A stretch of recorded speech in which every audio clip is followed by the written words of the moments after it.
Suami bilang ia mandul hingga aku diarak dari rumah saat tahu aku hamil. Setelahnya kubongkar rahasia yang sebenarnya hingga buat hidupnya hancur.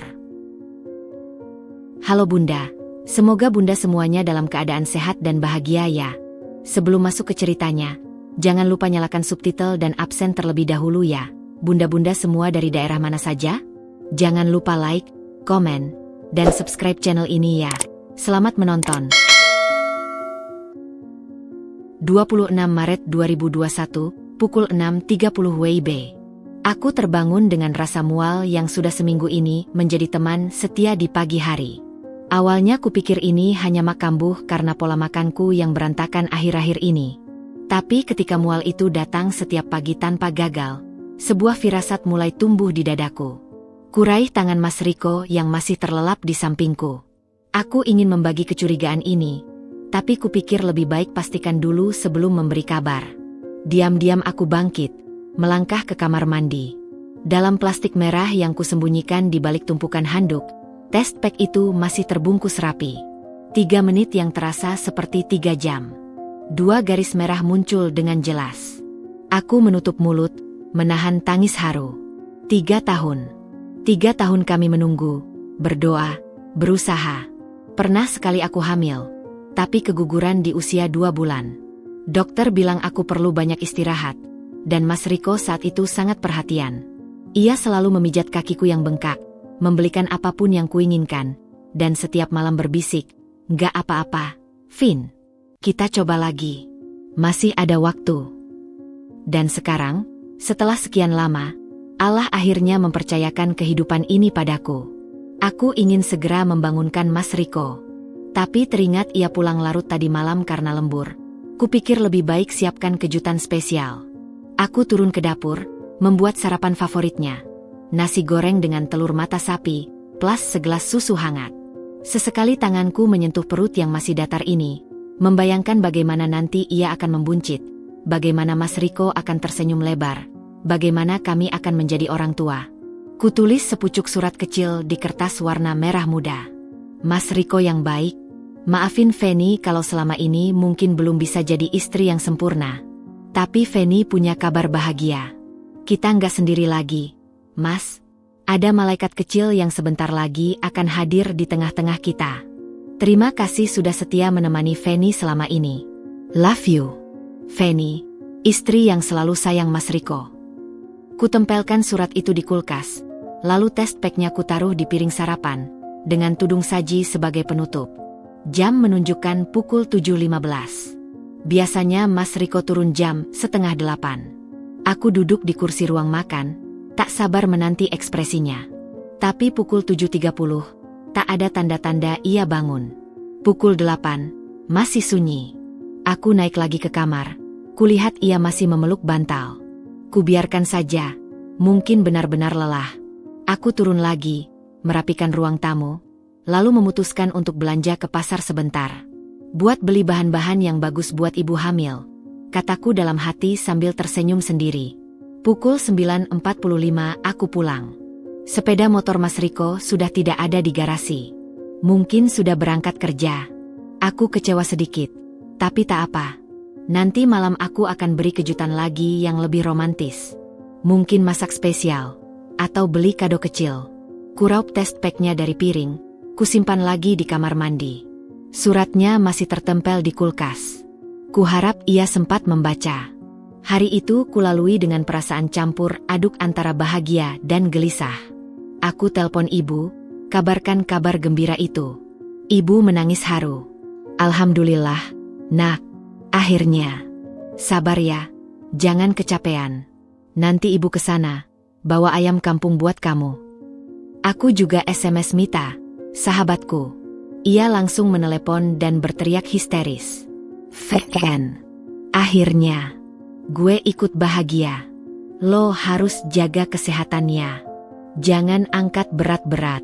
Nanti gue ke rumah lo, banyakin cerita. Siang itu aku masak kesukaan Mas Riko. Ayam bakar, tumis kangkung, sambal terasi. Semua dimasak dengan cinta dan doa. Semoga Mas Riko suka. Semoga ia pulang cepat. Tapi pukul 19, ia belum pulang.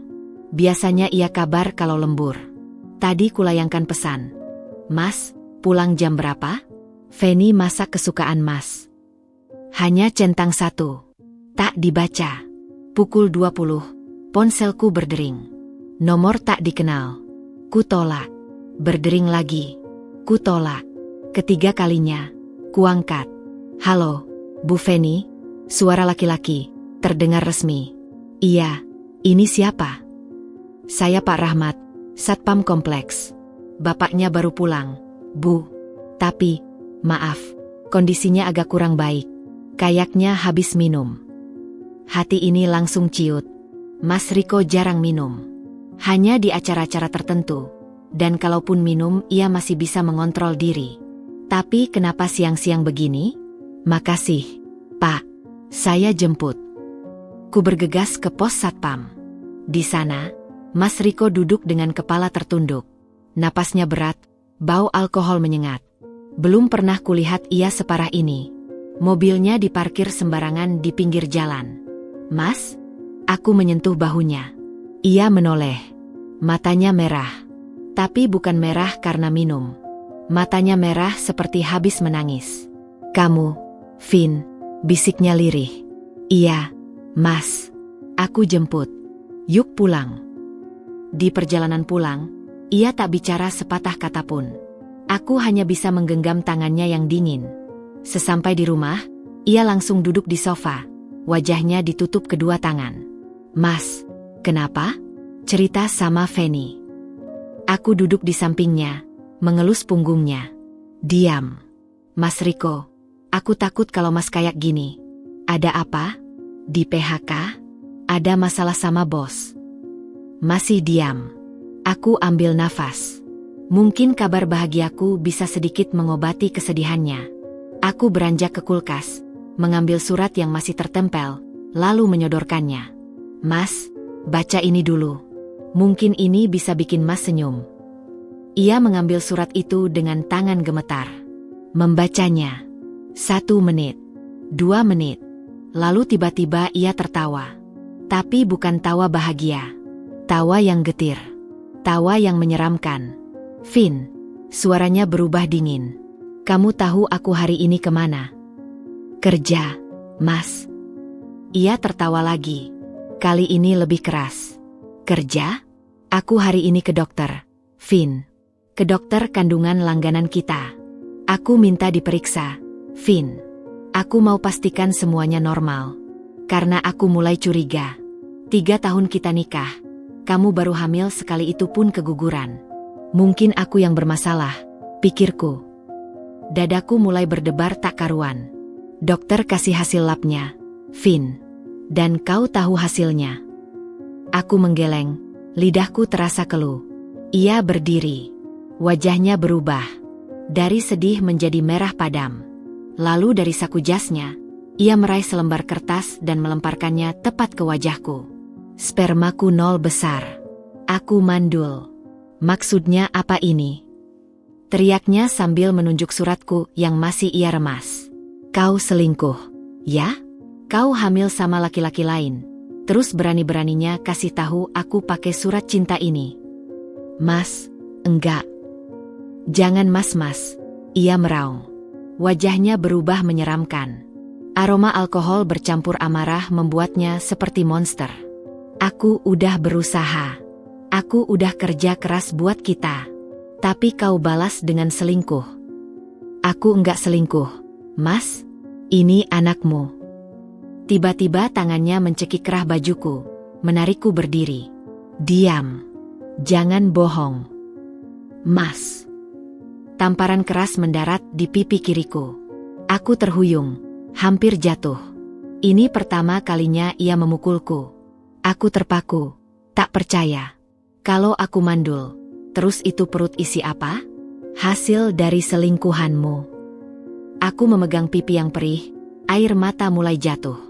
Mas Riko, dengerin aku dulu. Tidak. Ia mencengkeram lenganku dan menyeretku keluar rumah. Pintu dibanting terbuka. Lampu teras menyala terang, menerangi kami berdua. Dan di luar, beberapa tetangga yang sedang duduk-duduk langsung menoleh. Mas, jangan. Biar semua orang tahu. Biar mereka tahu kalau istri aku ini perempuan murahan. Ia terus menyeretku sampai ke tengah jalan kompleks. Aku jatuh tersungkur di aspal, lututku lecet berdarah. Beberapa tetangga mulai berkerumun. Ibu-ibu arisan, bapak-bapak yang baru pulang mengaji, anak-anak kecil yang main layangan. Semua melihat. Bapak ibu sekalian, saksikan, teriak Mas Riko, wajahnya merah padam. Istri saya ini, Feni namanya, dia selingkuh. Saya baru tahu dari dokter kalau saya mandul. Tapi lihat, dia hamil. Jelas-jelas dia hamil sama laki-laki lain. Mas, jangan. Diam kau. Bisik-bisik mulai terdengar. Beberapa ibu melongo. Ada yang pasang kamera HP. Aku hanya bisa memeluk lutut, menangis sesenggukan. 3 tahun saya nikah sama dia. Saya kasih semuanya. Rumah, uang belanja, perhatian. Tapi dia balas dengan nodain harga diri saya. Mas Riko masuk ke rumah. Beberapa menit kemudian, ia keluar sambil melempar barang-barangku. Baju-baju, tas, alat make up, semua berhamburan di halaman. Sepatumu, jilbabmu, semua. Ini semua punya dia. Ambil. Ambil dan pergilah kau dari rumah ini. Aku merangkak mengambil barang-barangku, sementara tangis tak terbendung. Seorang ibu tua, Bu RT, mencoba mendekatiku. Enduk, benarkah ini? Aku menggeleng, tapi tak mampu bicara. Mas Riko sudah di depan rumah, memegang selembar kertas. Surat talak, ia melambai-lambaikannya. Saya ceraikan kamu sekarang juga. Mulai malam ini, kamu bukan istri saya lagi. Kertas itu dilempar, melayang dan jatuh di depanku. Aku mengambilnya dengan tangan gemetar. Tulisan tangan, pakai materai. Siap. Matang. Seolah memang sudah disiapkan. Malam ini juga kamu pergi dari sini. Kalau besok pagi masih ada barang kamu, aku bakar. Ia masuk ke rumah, membanting pintu. Bunyinya menggelegar di malam yang sunyi. Aku masih terduduk di aspal. Tetangga satu persatu mulai meninggalkanku. Ada yang geleng-geleng kepala, ada yang berbisik, ada yang melirik sinis. Bu RT masih di sampingku, membantuku mengumpulkan barang-barang. Enduk, pulang ke rumah orang tua dulu. Ya, bisiknya lembut. Nanti Bu RT anterin. Aku hanya bisa mengangguk, memeluk perutku yang mulai sakit menahan semua ini. Di dalam sana, di dalam rumah yang kusutradari selama 3 tahun, seseorang yang pernah berjanji mencintaiku sampai mati, baru saja menghancurkanku di depan semua orang. Tanpa tahu, tanpa mau tahu, tanpa peduli untuk tahu. Aku hamil. Ini anaknya.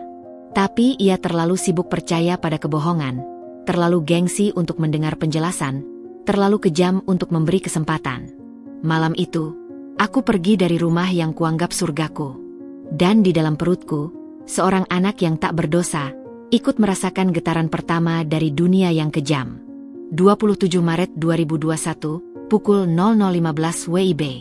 Bu RT mengantarku pulang dengan mobil bututnya. Di sepanjang jalan, ia tak banyak bicara. Sesekali ia melirik ke arahku dengan tatapan iba. Aku duduk di kursi depan dengan kardus-kardus berisi sisa hidupku di pangkuan. Lututku masih berdarah, pipiku masih terasa panas bekas tamparan, dan perutku terasa kram. Enduk, sakit? Tanya Bu RT khawatir. Aku menggeleng. Meski sebenarnya perut ini terasa seperti diremas-remas. Aku takut. Takut bayiku kenapa-kenapa. Tapi lebih dari itu, aku takut pulang ke rumah orang tua dalam kondisi begini. Rumah orang tuaku sederhana. Di pinggiran kota, gang sempit, cat hijau pudar. Ayahku pensiunan pegawai rendahan, ibuku ibu rumah tangga yang sesekali jualan gorengan. Mereka tak punya banyak, tapi selalu memberiku kasih sayang penuh. Saat mobil berhenti, lampu teras masih menyala. Ibu biasanya begadang nonton sinetron. Dan benar, ketika aku mengetuk pintu, ibu langsung membuka dengan senyum, yang kemudian berubah menjadi keterkejutan. "Fen? Ya Allah, nak, jam segini? Loh, ini Bu RT." Ibu melihat kardus di tanganku, lalu lututku yang berdarah, lalu pipiku yang lebam. Matanya langsung berkaca-kaca. Ada apa? Enduk? Kena apa? Aku tak bisa bicara. Mulutku hanya terbuka, tapi tak ada suara keluar. Air mata justru yang tumpah. Bu RT yang menjelaskan. Dengan suara pelan, ia menceritakan apa yang terjadi malam itu. Aku tak sanggup mendengar. Aku masuk ke dalam, menuju kamar kecil di belakang yang sejak aku menikah tak pernah kusinggahi. Aku rebahkan tubuh di dipan sempit, memeluk perut, dan menangis sampai tak ada lagi air mata. Pagi harinya, aku ditemani ibu ke puskesmas. Periksakan kandungan. Dokter bilang bayiku selamat, tapi aku harus banyak istirahat dan tidak boleh stres. Stres. Ibu mengulang kata itu dengan nada getir. Anaknya baru diusir suami, disuruh stres dikit. Gimana mau nggak stres, Bu Dokter? Aku hanya tersenyum lemah. Dokter memberi vitamin, lalu kami pulang. Sesampai di rumah, ayah sudah menunggu di ruang tamu. Wajahnya yang biasanya ceria, hari itu seperti batu. Tapi bukan batu yang dingin, batu yang siap meletus. Feni, panggilnya pelan. Duduk sini. Aku duduk di depannya, menunduk. Ibu duduk di sampingku, menggenggam tanganku. Ayah dengar semuanya dari ibu. Dari Bu RT juga tadi pagi SMS ayah. Ia diam sebentar. Kamu yakin, Nak? Yakin ini anaknya Riko? Aku mengangkat wajah, menatap mata ayah. Sumpah demi Allah, Yah, aku nggak pernah selingkuh. Nggak pernah sekalipun. Ayah mengangguk pelan. Matanya yang tua itu tajam menatapku, mencari-cari kebohongan. Tapi tak ada. Karena memang tak ada. Kamu mau ayah temui Riko? Bicarakan baik-baik. Percuma, Yah. Aku menggeleng. Dia sudah ambil keputusan. Sudah talak. Sudah buang semua barangku. Ayah menghela napas panjang. Tangannya mengepal, lalu mengendur. Baiklah. Tapi ingat, Nak, selama ayah masih hidup, rumah ini rumahmu. Kamu dan anakmu akan ayah jaga. Aku menangis lagi. Bukan karena sedih, tapi karena haru. Di saat suamiku membuangku, orang tuaku justru membuka tangan lebar-lebar. 3 hari setelah kejadian itu, dunia seolah runtuh untuk kedua kalinya. Aku sedang duduk di teras, menikmati udara pagi, ketika ibu keluar dengan wajah pucat. Ia memegang ponsel, layarnya menunjukkan grup arisan kompleks tempat dulu aku tinggal. Ibu, ini apa? Aku mengambil ponsel itu. Dan di sana, di grup dengan 157 anggota, ada video yang sudah di-share berkali-kali. Video malam itu. Video saat Mas Riko menyeretku keluar rumah. Saat aku jatuh tersungkur. Saat ia meneriakiku di depan umum. Saat ia melempar barang-barangku. Semua terekam jelas. Judulnya, Istri Selingkuh Diaruk Suami, karena suami ternyata mandul. Komentarnya ribuan. Dasar perempuan nggak tahu diri. Suaminya udah baik kali, ngasih rumah, istri malah selingkuh. Pantasan dapat azab, hamil duluan. Malu-maluin jadi istri. Semoga suaminya dapat jodoh lebih baik. Tangan ini gemetar. Air mata jatuh begitu saja. Aku tak tahu harus menjelaskan ke siapa. Aku tak punya suara di sini. Ibu memelukku. Udah, Nak, jangan dibaca. Itu orang-orang gak tahu apa-apa. Tapi mereka tahu. Mereka melihat videonya. Dan mereka menghakimi. Malamnya, Mita datang. Wajahnya merah padam.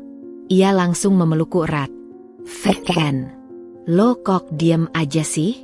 Lo bilang ke gue, lo bilang ke semua orang, kalau itu anaknya Riko. Lo bilang lo nggak selingkuh. Bilang sama siapa? Emite. Aku tersenyum getir. Semua orang sudah punya kesimpulan. Aku cuma perempuan murahan yang selingkuh. Percuma jelasin. Percuma apaan? Mita hampir menjerit. Lo punya hak, VN. Hak buat membela diri. Tapi aku nggak punya bukti, Emite.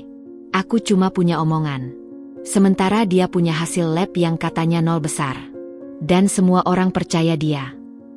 Mita menghela napas panjang. Ia duduk di sampingku, meraih tanganku. Oke, kalau gitu, dari sekarang lo fokus sama diri lo sendiri. Sama bayi lo. Gue akan bantu lo semampu gue. Mita memang sahabat sejati. Sejak SMA, ia selalu ada saat aku susah. Dan sekarang, di saat terpuruk, ia tetap setia. 2 minggu setelah itu, aku memutuskan pindah. Bukan karena aku tak tahan tinggal di rumah orang tua. Tapi karena aku tak tahan dengan tatapan tetangga. Setiap kali aku keluar, ada bisik-bisik. Ada pandangan sinis. Ada gelengan kepala. Itu tuh, anaknya Bu RT sana yang dicerain karena selingkuh. Ih, padahal mukanya solehah. Ternyata, hati-hati sama dia. Jangan deket-deket, entar ketularan. Aku muak. Aku memilih pindah ke kota sebelah, tempat saudara jauh ibu tinggal.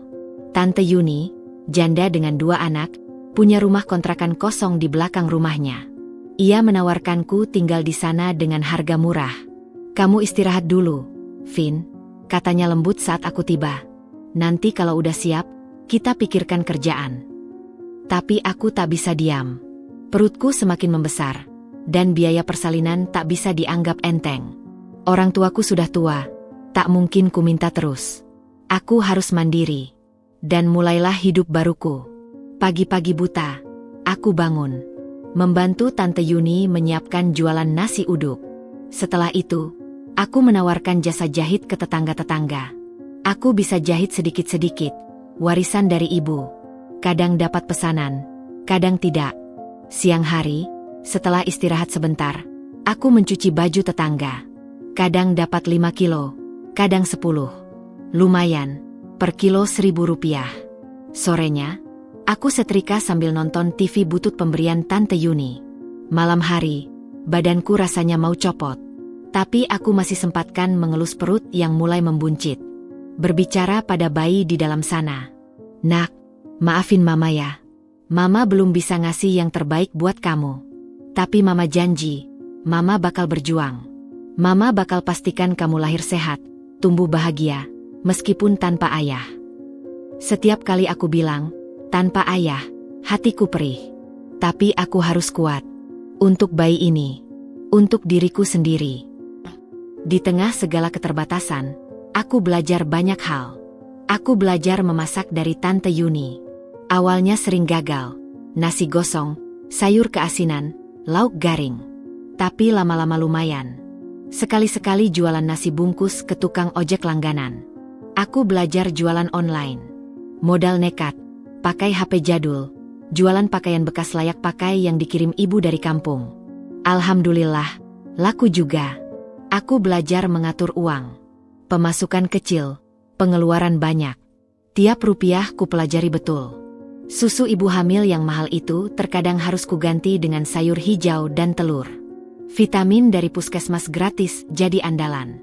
Setiap malam, saat lelah terasa sampai ke tulang, aku ingat lagi wajah Mas Riko saat menyeretku. Saat ia berteriak, "Mandul," di depan umum. Saat ia tak mau dengar penjelasanku. Saat ia menganggapku sampah. Rasa sakit itu masih ada.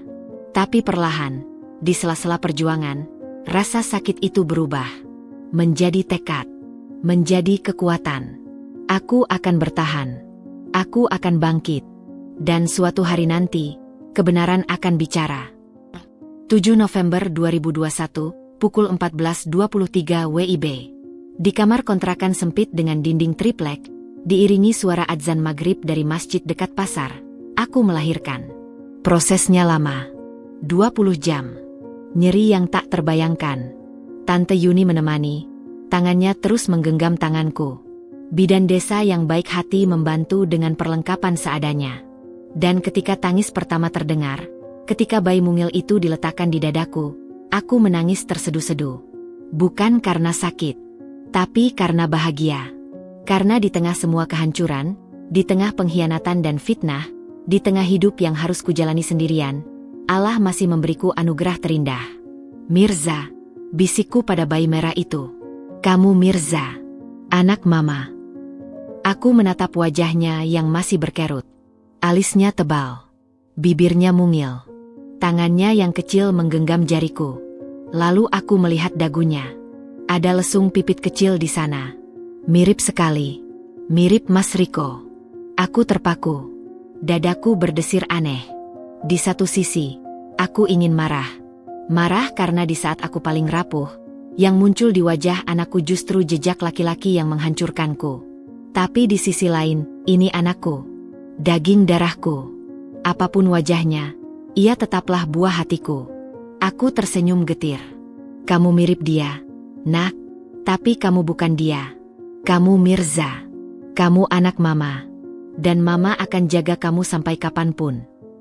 Di luar, hujan turun deras. Aroma tanah basah masuk lewat celah-celah jendela. Aku memeluk Mirza erat-erat, merasakan kehangatan tubuhnya yang kecil. Aku tak tahu apa yang akan terjadi esok. Tapi malam ini, di kamar kontrakan ini, aku merasa utuh. Aku punya alasan untuk terus hidup. Aku punya tujuan untuk terus berjuang. Namun di sudut hati, sebuah pertanyaan terus bergema. Sebuah pertanyaan yang akan kucari jawabannya suatu hari nanti. Mas Riko, apa kau tahu bahwa kau memiliki seorang putra? Bahwa darah dagingmu lahir di dunia ini tanpa kehadiranmu? Dan apakah kau akan tetap diam, membiarkan semua fitnah ini terus berjalan? Waktu akan menjawab. Dan aku akan siap.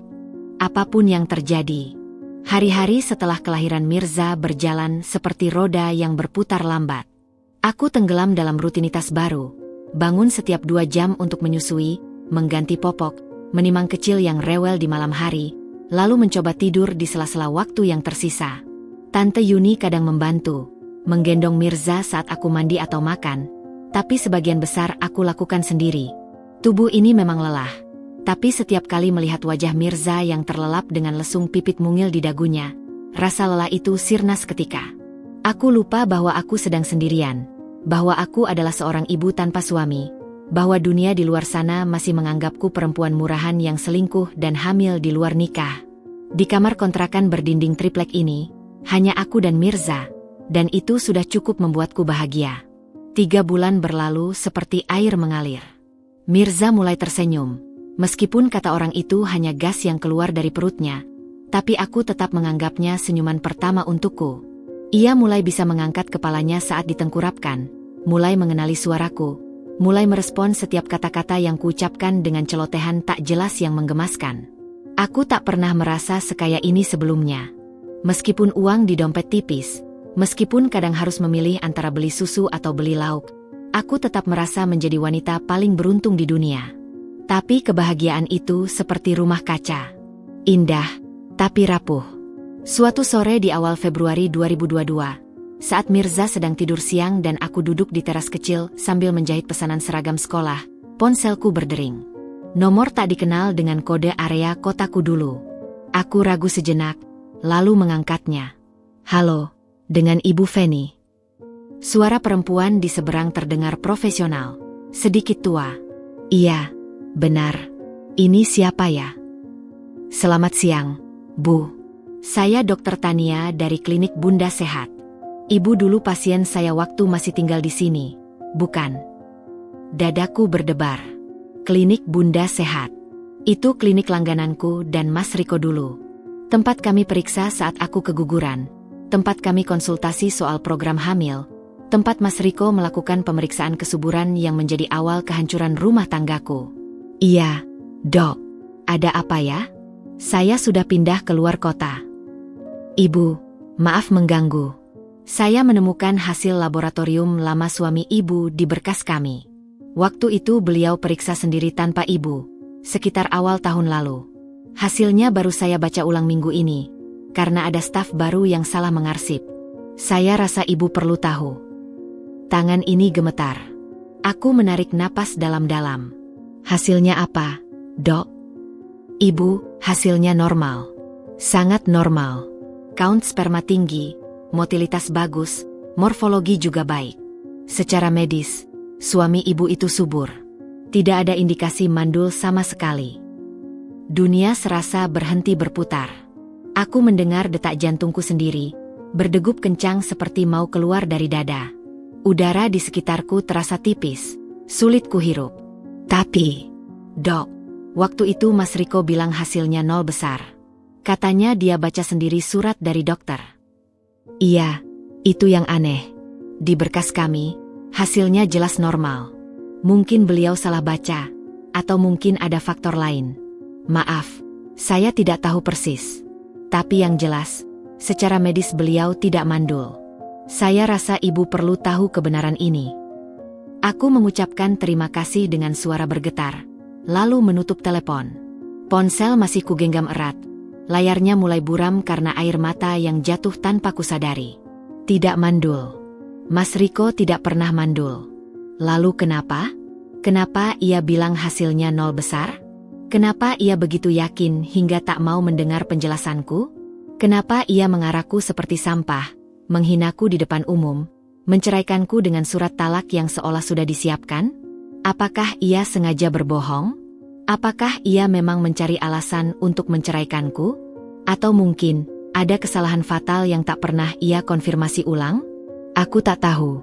Yang ku tahu, di dalam dadaku ini, sesuatu yang tadinya hanya luka, kini mulai membara. Bukan api amarah yang membabi buta, tapi api yang lebih dalam. Api yang membuatku ingin tahu kebenaran utuh. Api yang membuatku bertekad untuk tidak tinggal diam. Malam itu, setelah Mirza tertidur, aku duduk di dipan sempit sambil memeluk lutut. Kilas balik 3 tahun pernikahan berputar di kepalaku seperti film yang diputar ulang. Ingat saat Mas Riko meminangku dengan kata-kata manis, saat ia menjanjikan hidup bahagia selamanya. Ingat saat ia begitu perhatian setelah aku keguguran, membelai rambutku sambil berbisik bahwa kita bisa coba lagi nanti. Ingat saat ia mulai sibuk dengan pekerjaannya, pulang larut malam, kadang dengan bau parfum yang tak biasa. Ingat saat aku bertanya dan ia menjawab dengan kesal, "Ngapain curiga mulu, Vin? Aku kerja cari nafkah buat kita." Dan ingat saat malam itu, dengan mata merah dan bau alkohol, ia menyeretku keluar rumah sambil berteriak tentang harga diri yang ternoda. Apakah semua itu hanya sandiwara? Apakah ia memang sedang mencari celah untuk menyingkirkanku? Dan Della, wanita yang kemudian dinikahinya 2 bulan setelah perceraian kami, apakah ia sudah ada sejak dulu? Aku tak punya bukti. Tapi firasatku berkata lain. Keesokan harinya, aku mengambil keputusan besar. Aku akan kembali ke kotaku.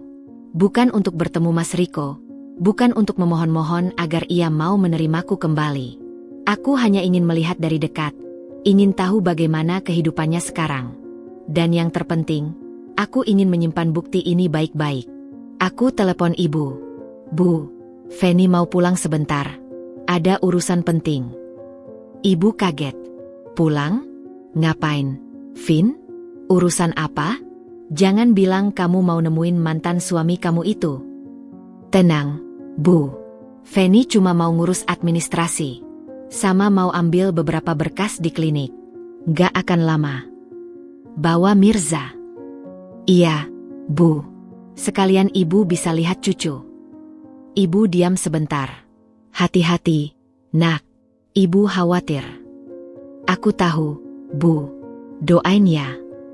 3 hari kemudian, aku tiba di stasiun kota kelahiranku bersama Mirza yang digendong dengan kain jarik. Ibu sudah menunggu di pintu keluar. Begitu melihatku, ia langsung memeluk erat, lalu menatap Mirza yang sedang tertidur pulas. "Ya Allah, ini cucu ibu." Ia menangis haru, lalu tersenyum. "Lucu sekali. Lesungnya. "Iya, Bu. Mirip dia." Ibu menghela napas, lalu menggandeng tanganku. "Yuk pulang, Nak. Banyak yang harus ibu ceritakan." Di rumah, setelah Mirza bangun dan ibu sibuk menggendongnya dengan penuh sukacita, ayah duduk di sampingku dengan wajah serius. "Vin, ayah dengar kamu mau ngurus sesuatu. Ada apa?" Aku mengeluarkan ponsel, menunjukkan catatan hasil lab yang difoto dari layar saat Dokter Tania mengirimkannya lewat WhatsApp. "Yah, ini hasil lab Mas Riko. Kata dokter, dia tidak mandul." Ayah membaca, lalu mengerutkan dahi. "Loh, terus kenapa dulu dia bilang?" "Aku nggak tahu, Yah. Tapi aku ingin tahu. Aku ingin tahu apa yang sebenarnya terjadi."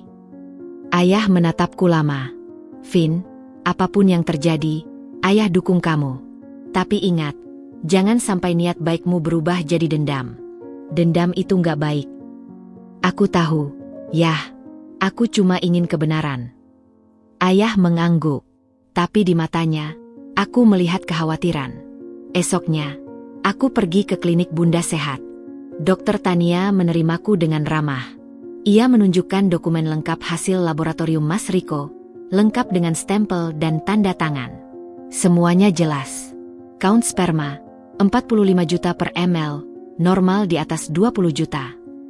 Motilitas, 65%, normal di atas 50%. Morfologi, 12% normal, normal di atas 4%. Semua angka menunjukkan pria subur. Ini fotokopinya, Bu. Ibu boleh simpan. Dan ini surat keterangan dari saya yang menyatakan bahwa secara medis, Bapak tidak pernah didiagnosis mandul. Aku menerima amplop coklat itu dengan tangan gemetar. Rasanya seperti memegang senjata. Senjata yang bisa membela diri, atau senjata yang bisa melukai orang lain. Dokter Tania menatapku dengan iba. Bu Feni, saya turut prihatin dengan apa yang ibu alami. Saya tahu ini mungkin gak bisa mengembalikan apa yang sudah hilang, tapi setidaknya ibu punya pegangan. Terima kasih, Dok. Saat hendak keluar, Dokter Tania memanggilku lagi. Bu, satu lagi. Maaf kalau saya terlalu ikut campur. Tapi suami ibu dulu, mantan suami ibu, dia sudah menikah lagi.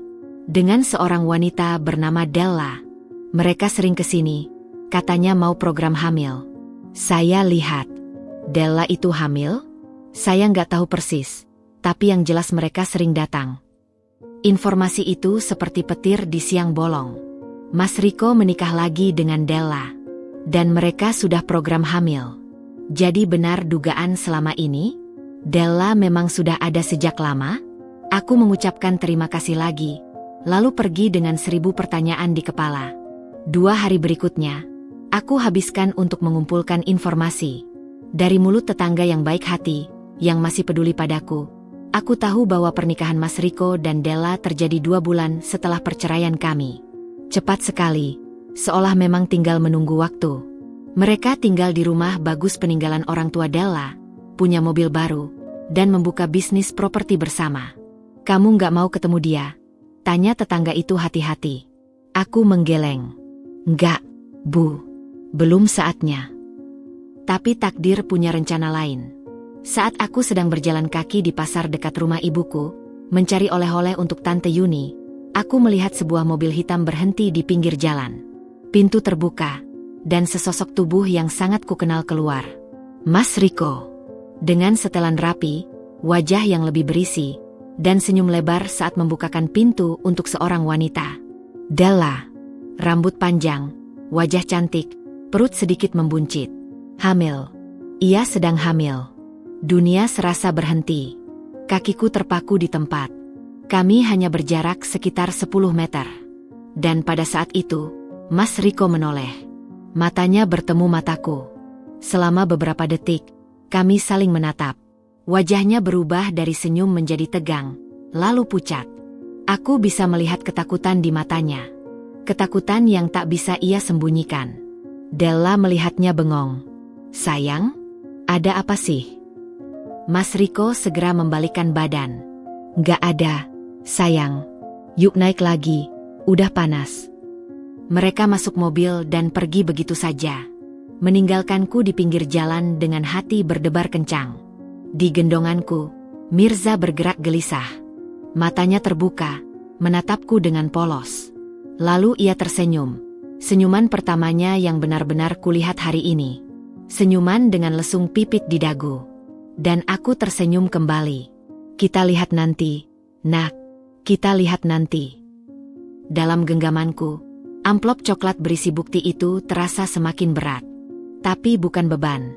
Ini amunisi. Dan perangku baru akan dimulai. 2 tahun. Butuh waktu 2 tahun bagiku untuk benar-benar siap kembali ke kompleks itu. 2 tahun sejak pertemuan singkat di pasar. 2 tahun sejak melihat Mas Riko dengan Della yang sedang hamil. 2 tahun sejak menyimpan amplop coklat berisi bukti di dasar lemari. 2 tahun yang kuhabiskan untuk membangun diriku sendiri. Aku tidak lagi Feni yang lemah, yang mudah diinjak-injak. Aku sekarang Feni yang lebih kuat, lebih tegas, dan yang terpenting, lebih sabar. Kesabaran adalah senjata paling ampuh untuk orang seperti Mas Riko. Biarkan ia hidup dalam kebohongannya, biarkan ia merasa menang, biarkan ia menikmati kebahagiaan palsunya. Karena suatu hari nanti, kebenaran akan datang seperti badai yang tak terduga. Dan hari itu akhirnya tiba. Maret 2024 pukul 9 WIB. Mobil travel yang kutumpangi berhenti tepat di depan gang masuk kompleks perumahan tempat aku dulu tinggal. Tempat di mana aku diarak seperti sampah, dihina di depan umum, dan dibuang seperti barang tak berharga. Tempat di mana mimpiku hancur berkeping-keping. Aku turun sambil menggendong Mirza yang kini sudah berusia 2,5 tahun. Ia menggeliat, matanya yang bulat mengamati lingkungan baru dengan rasa ingin tahu. "Mama, ini di mana?" Tanyanya lirih. "Ini tempat Mama dulu tinggal. Nak, tenang, kita cuma main sebentar." Dari ujung gang, Bu RT, wanita tua yang dulu mengantarku pulang, berjalan tergopoh-gopoh. Wajahnya berbinar begitu melihatku. "Feni, ya Allah, nak, kamu pulang." Ia memelukku erat, lalu menatap Mirza. Ini anakmu? Ya Allah, ganteng sekali. Lesungnya? Ya Allah, mirip." Ia tak melanjutkan kalimatnya. Tapi aku tahu apa yang ingin ia katakan. "Bu RT sehat?" Tanyaku sopan. "Alhamdulillah, sehat. Nak, kamu sendiri? Kok enggak kabar-kabar? Dengar-dengar kamu pindah ke luar kota." Aku tersenyum tipis. "Iya, Bu. Tinggal sama saudara. Sekarang buka warung kecil-kecilan." Bu RT mengangguk-angguk. Lalu wajahnya berubah agak tegang. "Kamu tahu, Vin? Mas Riko, dia tinggal di sini lagi." Aku mengangkat alis. "Bukannya dia pindah ke rumah Della?" "Sudah cerai, Vin. Setahun lalu." Bu RT menghela napas. "Panjang ceritanya. Tapi intinya, Della minta cerai setelah tahu kalau Mas Riko bohong soal kemandulannya. Tapi itu belum semua, Vin. Della juga, dia pindahin semua aset sebelum cerai. Rumah, mobil, tabungan, semua atas nama Della. Mas Riko sekarang tinggal di kontrakan murah di belakang pasar. Hidupnya hancur, Vin." Informasi ini seperti balsem dingin di luka lama. Tapi aku tak boleh terlalu cepat bersukacita. Masih ada yang harus kulakukan. "Bu RT, saya mau buka warung di sini lagi. Rencananya di ujung gang sana, yang dekat pos Kamling. Kira-kira boleh?" Bu RT agak terkejut. "Di sini? Vin, kamu nggak takut ketemu Mas Riko?" Aku tersenyum tenang. "Justru itu, Bu. Saya ingin ketemu. Bukan untuk apa-apa, cuma ingin menunjukkan sesuatu." Bu RT menatapku lama. Mungkin ia melihat sesuatu di mataku. Keteguhan yang tak pernah ada sebelumnya. Akhirnya ia mengangguk. "Terserah kamu, Vin." Bu RT dukung. "Kalau butuh apa-apa, bilang ya." 3 minggu kemudian, warung kecilku berdiri di ujung gang. Warung sederhana, beberapa rak berisi sembako, etalase kaca untuk jajanan, 2 meja plastik untuk pembeli yang ingin makan di tempat. Aku berjualan dari pagi sampai malam, dibantu seorang remaja tetangga yang kutugaskan menjaga saat aku harus mengurus Mirza. Aku sengaja memilih lokasi ini. Cukup jauh dari rumah Mas Riko, tapi cukup strategis untuk menjadi pusat perbincangan ibu-ibu kompleks. Dan strategiku mulai berjalan. Setiap hari, ibu-ibu arisan mampir untuk beli gula, beli minyak, atau sekadar ngobrol.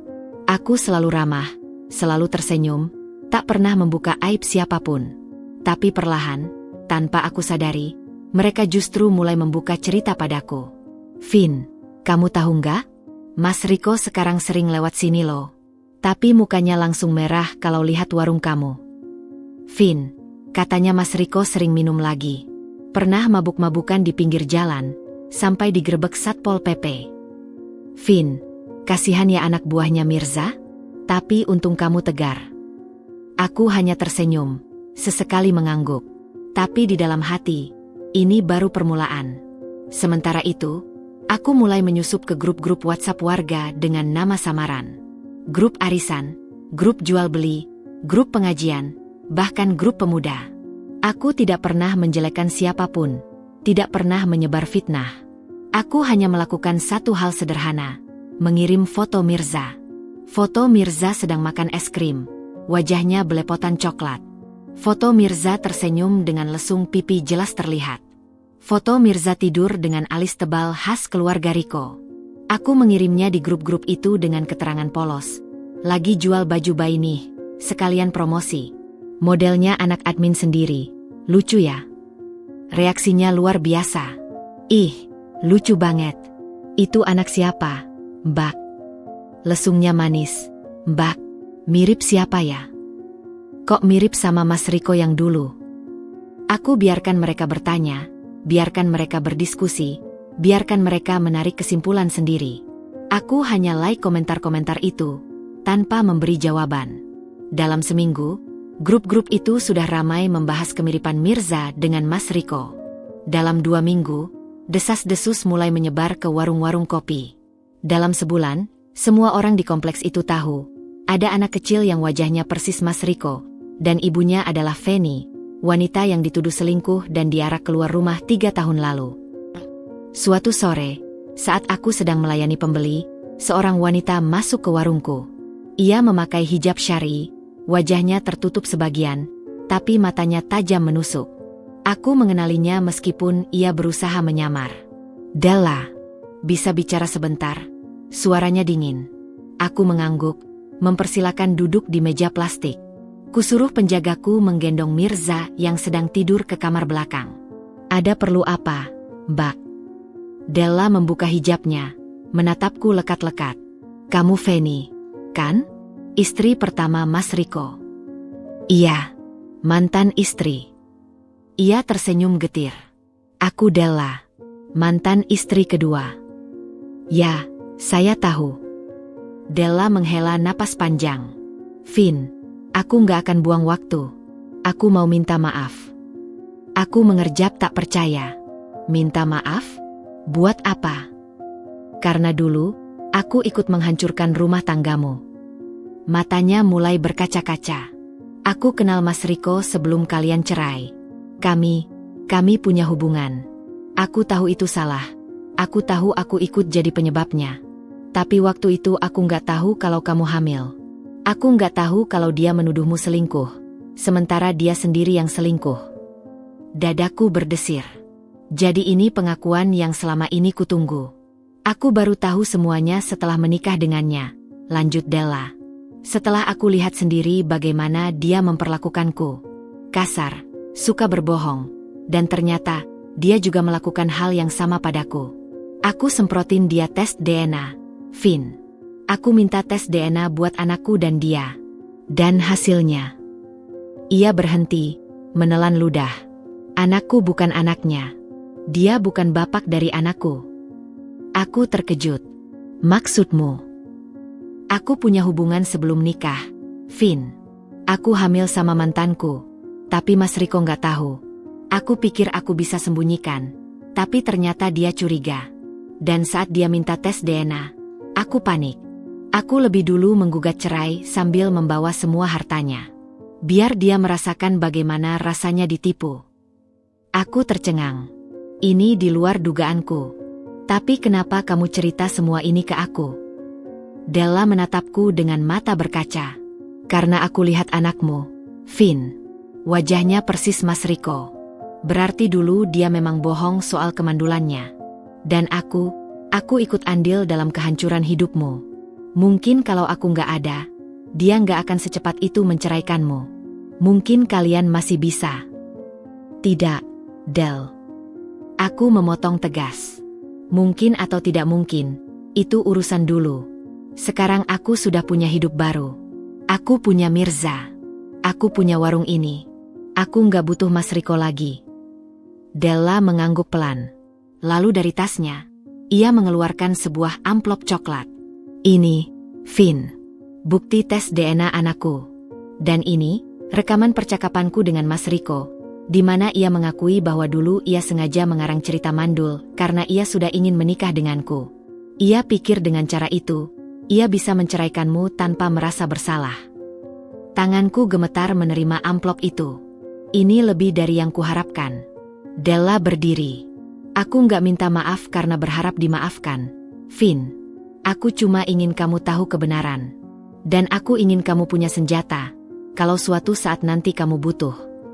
Ia pergi begitu saja, meninggalkanku dengan amplop di tangan dan ribuan perasaan campur aduk di dada. Malam itu, setelah Mirza tidur, aku duduk di teras warung sambil memandangi amplop itu. Langit di atas gelap tanpa bintang. Angin malam berbisik membawa aroma tanah dari kebun belakang. Aku membuka amplop, membaca surat tes DNA, lalu memutar rekaman suara. Suara Mas Riko terdengar jelas, sedang bertengkar dengan Della. Kamu pikir aku ini apa? Aku nggak terima dibohongi. Teriak Della di rekaman. Dengerin, Del. Nggak ada denger-denger. Kamu bilang kamu mandul. Tapi nyatanya istri pertamamu punya anak darimu. Dan kamu tega nuduh dia selingkuh. Terus nikah sama aku. Hanya karena aku punya uang. Bukan gitu, Del. Terus kenapa kau bohong soal mandul? Karena aku nggak mau dia ngerebut hartaku kalau cerai. Aku sudah siap-siap dari lama. Del, aku sudah punya rencana buat nikah sama kamu. Tapi aku nggak mau bagi harta sama dia. Makanya aku cari alasan biar dia pergi dengan tangan kosong. Rekaman itu berhenti. Aku mematikan ponsel, lalu memeluk lututku erat-erat. Jadi ini kebenarannya. Bukan kesalahan baca hasil lab, bukan kesalahpahaman. Ini murni rekayasa. Ia sengaja menghancurkanku demi harta, demi wanita lain, demi egonya. Aku ingin marah. Aku ingin menangis. Tapi anehnya, yang muncul justru ketenangan. Ketenangan seperti lautan setelah badai. Aku punya bukti sekarang. Aku punya rekaman. Aku punya surat keterangan dokter. Aku punya saksi hidup bernama Mirza yang wajahnya adalah bukti paling nyata. Tapi aku tak akan gunakan ini untuk menghancurkannya. Tidak secara langsung. Aku hanya akan membiarkan semua ini jatuh dengan sendirinya. Seperti buah durian yang matang, tinggal menunggu waktu untuk jatuh dan menghancurkan siapapun yang ada di bawahnya. Esoknya, aku memfotokopi semua dokumen itu. Aku titipkan pada Bu RT, pada beberapa tetangga yang bisa dipercaya. Aku kirimkan ke grup-grup WhatsApp secara anonim. Aku sebar seperti benih, lalu kubiarkan tumbuh. Dalam seminggu, semua orang tahu. Dalam 2 minggu, berita sudah sampai ke telinga keluarganya, ke kantornya, ke semua tempat yang pernah ia singgahi. Dan dalam sebulan, aku melihatnya. Mas Riko berdiri di depan warungku. Baju lusuh, mata cekung, rambut acak-acakan. Ia menatapku dengan tatapan hancur. "Fen, ada perlu apa?" tanyaku dingin. Ia melangkah maju, lalu berlutut di depan warung. "Aku minta maaf. Aku hancur, Vin. Semuanya hancur. Keluargaku malu, teman-temanku pergi, bisnisku bangkrut. Aku tinggal di kontrakan sempit, makan seadanya. Aku tahu ini semua salahku." Aku menatapnya tanpa ekspresi. "Fen, aku tahu aku gak pantas minta apa-apa. Tapi, anak itu, Mirza, boleh aku lihat? Sekali saja." Dari balik pintu, Mirza keluar sambil memeluk boneka. Ia melihat pria itu, lalu bersembunyi di balik kakiku. "Mama, takut." Aku mengelus rambutnya. "Nggak apa-apa, nak. Itu cuma orang asing." Mas Riko terisak. Dia anakku, Vin. Kamu kehilangan hak untuk memanggilnya anak saat kamu menyeretku keluar rumah. Saat kamu menceraikanku tanpa mau dengar penjelasan. Saat kamu memilih Della dan kebohongan. Aku berjongkok, menggendong Mirza. "Sekarang pergilah. Jangan ganggu kami lagi." Ia masih berlutut, menangis terseduh-seduh. Tapi aku tak punya setetes iba pun. Aku masuk ke warung, menutup pintu rapat-rapat. Kududukan Mirza di kursi kecilnya. Kusodorkan biskuit dan susu. "Mama, tadi siapa?" tanyanya polos. "Bukan siapa-siapa, nak." Aku tersenyum. Cuma orang yang pernah menyakiti mama. Tapi sekarang, dia sudah dapat balasannya. Di luar, suara tangis masih terdengar. Lalu langkah kaki menjauh, perlahan, seperti kehidupan yang merayap pergi. Aku menghela napas panjang.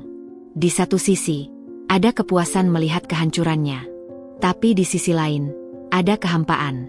Mungkin karena dendam yang kupendam selama ini, ketika akhirnya terwujud, rasanya justru kosong. Tapi aku tak akan menyesal. Aku hanya melakukan apa yang harus kulakukan. Aku hanya menunjukkan kebenaran. Sisanya, biar karma yang bekerja. Dan karma, rupanya, bekerja dengan sempurna. Pertemuan singkat di pasar itu seperti percikan api di tengah padang ilalang kering. Dalam hati, sesuatu yang selama ini hanya berupa pertanyaan dan luka, mulai menyala menjadi tekad yang tak terbendung. Aku tak bisa terus bersembunyi di kota orang, menjalani hidup sebagai korban yang pasrah. Bukan berarti aku ingin balas dendam secara membabi buta, tapi aku harus membuat kebenaran diketahui. Aku ingin semua orang tahu bahwa aku tidak pernah selingkuh, bahwa anak ini adalah darah daging Mas Riko sendiri, bahwa tuduhan mandul yang menjadi alasan perceraian kami adalah kebohongan besar. Dan jika kebenaran itu pada akhirnya akan menghancurkan Mas Riko, biarlah. Itu konsekuensi dari perbuatannya sendiri. Tapi aku tak bisa langsung menyerang. Aku harus cerdik. Aku harus sabar. Aku harus membiarkan keadaan bekerja untukku, sementara aku hanya perlu berada di posisi yang tepat, pada waktu yang tepat, dengan bukti yang tepat. Maka 2 minggu setelah pertemuan di pasar, aku mengambil keputusan besar. Aku akan pindah kembali ke kotaku. Bukan untuk selamanya, tapi cukup lama untuk menjalankan rencanaku. Aku sudah bicara dengan Tante Yuni, dan ia memahami. Kamu harus selesaikan urusanmu, Vin. Aku dukung. Kalau butuh apa-apa, kabari saja. Ibu dan ayah juga setuju, meskipun dengan raut wajah khawatir. Ayah berpesan berulang kali, ingat, Vin, kebenaran itu harus ditegakkan, tapi jangan sampai kamu jadi orang yang kejam. Aku hanya mengangguk, meskipun dalam hati aku bertanya, apa yang lebih kejam dari mengarak istri sendiri di depan umum saat ia hamil anakmu? Aku menyewa kamar kos sederhana di kompleks yang berbeda dari tempat tinggal Mas Riko. Cukup jauh agar tidak mudah bertemu, tapi cukup dekat untuk memantau pergerakannya. Aku tak sendirian, Mirza selalu di sampingku, dan ia menjadi alasan terbesarku untuk tetap waras di tengah semua ini. Saat malam tiba dan ia tertidur pulas dengan lesung pipit di dagunya, aku memandanginya lama. Kita akan buktikan, Nak, bahwa Mama bukan perempuan murahan seperti kata mereka. Langkah pertamaku adalah menyusup ke lingkungan sosial Mas Riko tanpa diketahui identitas asliku. Aku mulai dengan bergabung ke grup-grup arisan kompleks, grup jual beli online, grup pengajian ibu-ibu, semua dengan akun baru dan nama samaran. Aku gunakan foto profil yang bukan diriku, foto pemandangan atau bunga. Aku tak banyak bicara di awal, hanya mengamati, membaca, mendengar. Dari situ aku tahu banyak hal. Mas Riko dan Della sekarang tinggal di perumahan elit di utara kota. Della aktif di arisan bulanan dengan iuran jutaan rupiah. Mereka baru saja membuka galeri properti di pusat kota. Dan yang paling penting, Della tengah hamil besar. Usia kandungannya sudah memasuki 8 bulan. Sebentar lagi melahirkan. Informasi ini seperti pisau bermata dua. Di satu sisi, aku lega karena mereka tak menggangguku. Di sisi lain, hatiku perih. Begini rupanya hidup setelah aku dibuang. Ia dengan istri baru yang kaya, rumah baru yang megah, bisnis baru yang menjanjikan, dan anak baru yang sedang dinanti. Sementara aku, di kamar kos sempit ini, harus berjuang setiap hari agar bisa memberi makan anaknya sendiri. Apakah keadilan itu buta? Atau hanya sedang tidur? Tapi aku tak larut dalam kepedihan. Aku punya rencana. Bulan pertama, aku fokus membangun kepercayaan di grup-grup itu. Aku mulai aktif berkomentar, menawarkan barang jualan dengan harga murah, kadang memberi hadiah kecil untuk anggota yang berulang tahun. Perlahan, orang-orang mulai mengenaliku sebagai Mbak Vivi, admin jual beli yang ramah dan suka memberi. Beberapa ibu bahkan mulai curhat padaku tentang masalah rumah tangga mereka, dan aku mendengarkan dengan sabar, kadang memberi saran yang bijak. Aku jadi tempat curhat favorit tanpa mereka tahu siapa aku sebenarnya. Salah satu ibu yang paling sering curhat adalah Bu Laras, tetangga dekat Mas Riko. Ia tak tahu bahwa aku adalah mantan istri tetangganya itu. Ia hanya tahu aku admin baik hati yang selalu punya waktu mendengar. Dari Bu Laras, aku mendapat informasi berharga. Mbak Vivi, kamu tahu nggak, tetangga saya itu, Mas Riko namanya, dulu cerai sama istri pertamanya karena dituduh selingkuh. Katanya si istrinya hamil padahal dia mandul. Tapi anehnya, sekarang istri barunya juga hamil. Jadi sebenarnya mandul atau enggak sih? Cerita Bu Laras suatu malam di chat. Aku membalas dengan hati-hati. Wah, saya kurang tahu, Bu. Tapi mungkin dulu salah diagnosis? Atau jangan-jangan? Jangan-jangan apa? Ah, enggak jadi, Bu. Takut salah sangka. Bilang aja, Mbak, di sini cuma kita berdua. Aku berpura-pura ragu, lalu mengetik. Jangan-jangan dulu dia bohong biar bisa cerai? Maaf loh, Bu, saya cuma nebak. Bu Laras membalas dengan stiker berpikir. Lalu beberapa menit kemudian, ia kirim pesan panjang. Mbak, kamu bikin saya mikir. Soalnya, dulu waktu istri pertamanya diusir, saya lihat sendiri perutnya udah kelihatan sedikit buncit. Terus saya ingat-ingat lagi, wajahnya tuh orangnya baik, gak kayak perempuan murahan. Sekarang dia punya anak, umurnya sekitar setahunan. Katanya dari saudara saya yang masih kenal sama dia. Nah, anak itu katanya mirip banget sama Mas Riko. Aku menahan napas. Mirip gimana, Bu? Alis tebal, lesung di dagu, pokoknya persis Mas Riko pas kecil. Saya lihat fotonya di grup arisan lama. Waduh, Mbak, jadi saya curiga nih. Jangan-jangan memang itu anaknya. Saya juga nggak tahu, Bu. Tapi kalau benar, kasihan ya istri pertamanya. Kasihan banget. Diusir pas hamil, difitnah selingkuh. Sekarang anaknya nggak diakui. Saya jadi ingat, waktu itu Mas Riko ngusirnya sadis banget, Mbak. Sampai diarak keliling kompleks, dilemparin barang-barang. Saya saja yang lihat sampai nangis. Aku membaca pesan itu dengan mata berkaca-kaca. Ada yang bilang waktu menyembuhkan luka, tapi membaca pengakuan orang yang menyaksikan kejadian itu langsung, rasanya seperti luka itu baru saja dirobek lagi. Bu. Semoga istri pertamanya sekarang baik-baik aja. Amin. Saya malah pengen ketemu dia. Mbak, pengen minta maaf soalnya dulu saya juga ikut-ikutan ngejut ge. Waktu itu saya pikir dia selingkuh. Soalnya Mas Riko teriak-teriak gitu. Tapi setelah lihat foto anaknya, saya ragu. Aku tak membalas. Sudah cukup untuk hari ini. Dari percakapan itu, aku sadar bahwa opini publik mulai berubah. Tanpa aku melakukan apapun, tanpa aku menyebarkan fitnah, orang-orang mulai bertanya sendiri. Itulah kekuatan kebenaran. Ia seperti air, akan mencari jalannya sendiri keluar. Tapi aku tak bisa hanya mengandalkan proses alami. Aku harus mempercepatnya. Maka langkah keduaku adalah memperkenalkan Mirza ke lingkungan itu, tanpa menunjukkan identitasku sebagai ibunya. Aku mulai rajin mengunggah foto Mirza di grup jual beli, tentu saja sebagai produk atau model baju anak. Aku foto ia sedang memakai baju yang kujual, dengan wajah ceria, dengan lesung pipit yang begitu jelas. Komentarku selalu standar. Stok baju anak lucu, modelnya juga lucu ya, Bubu. Reaksinya seperti yang kuduga. Mbak, anaknya imut banget. Umur berapa? Ih, lesungnya manis. Mirip siapa ya? Cucu Mbak Vivi? Anak Mbak Vivi? Aku menjawab dengan santai. Anak saya, Bu. Namanya Mirza, umur setahun. Aku tak pernah menyebut siapa bapaknya. Aku biarkan mereka bertanya-tanya. Lalu suatu hari, seorang ibu bernama Burina berkomentar. Mbak, maaf ya, anak Mbak kok mirip sama tetangga saya? Alisnya, lesungnya, pokoknya mirip banget sama Mas Riko kecil. Grup itu langsung ramai. Mas Riko yang mana, Bu? Mas Riko yang punya galeri properti. Iya, itu. Mas Riko yang dulu cerai karena istrinya selingkuh.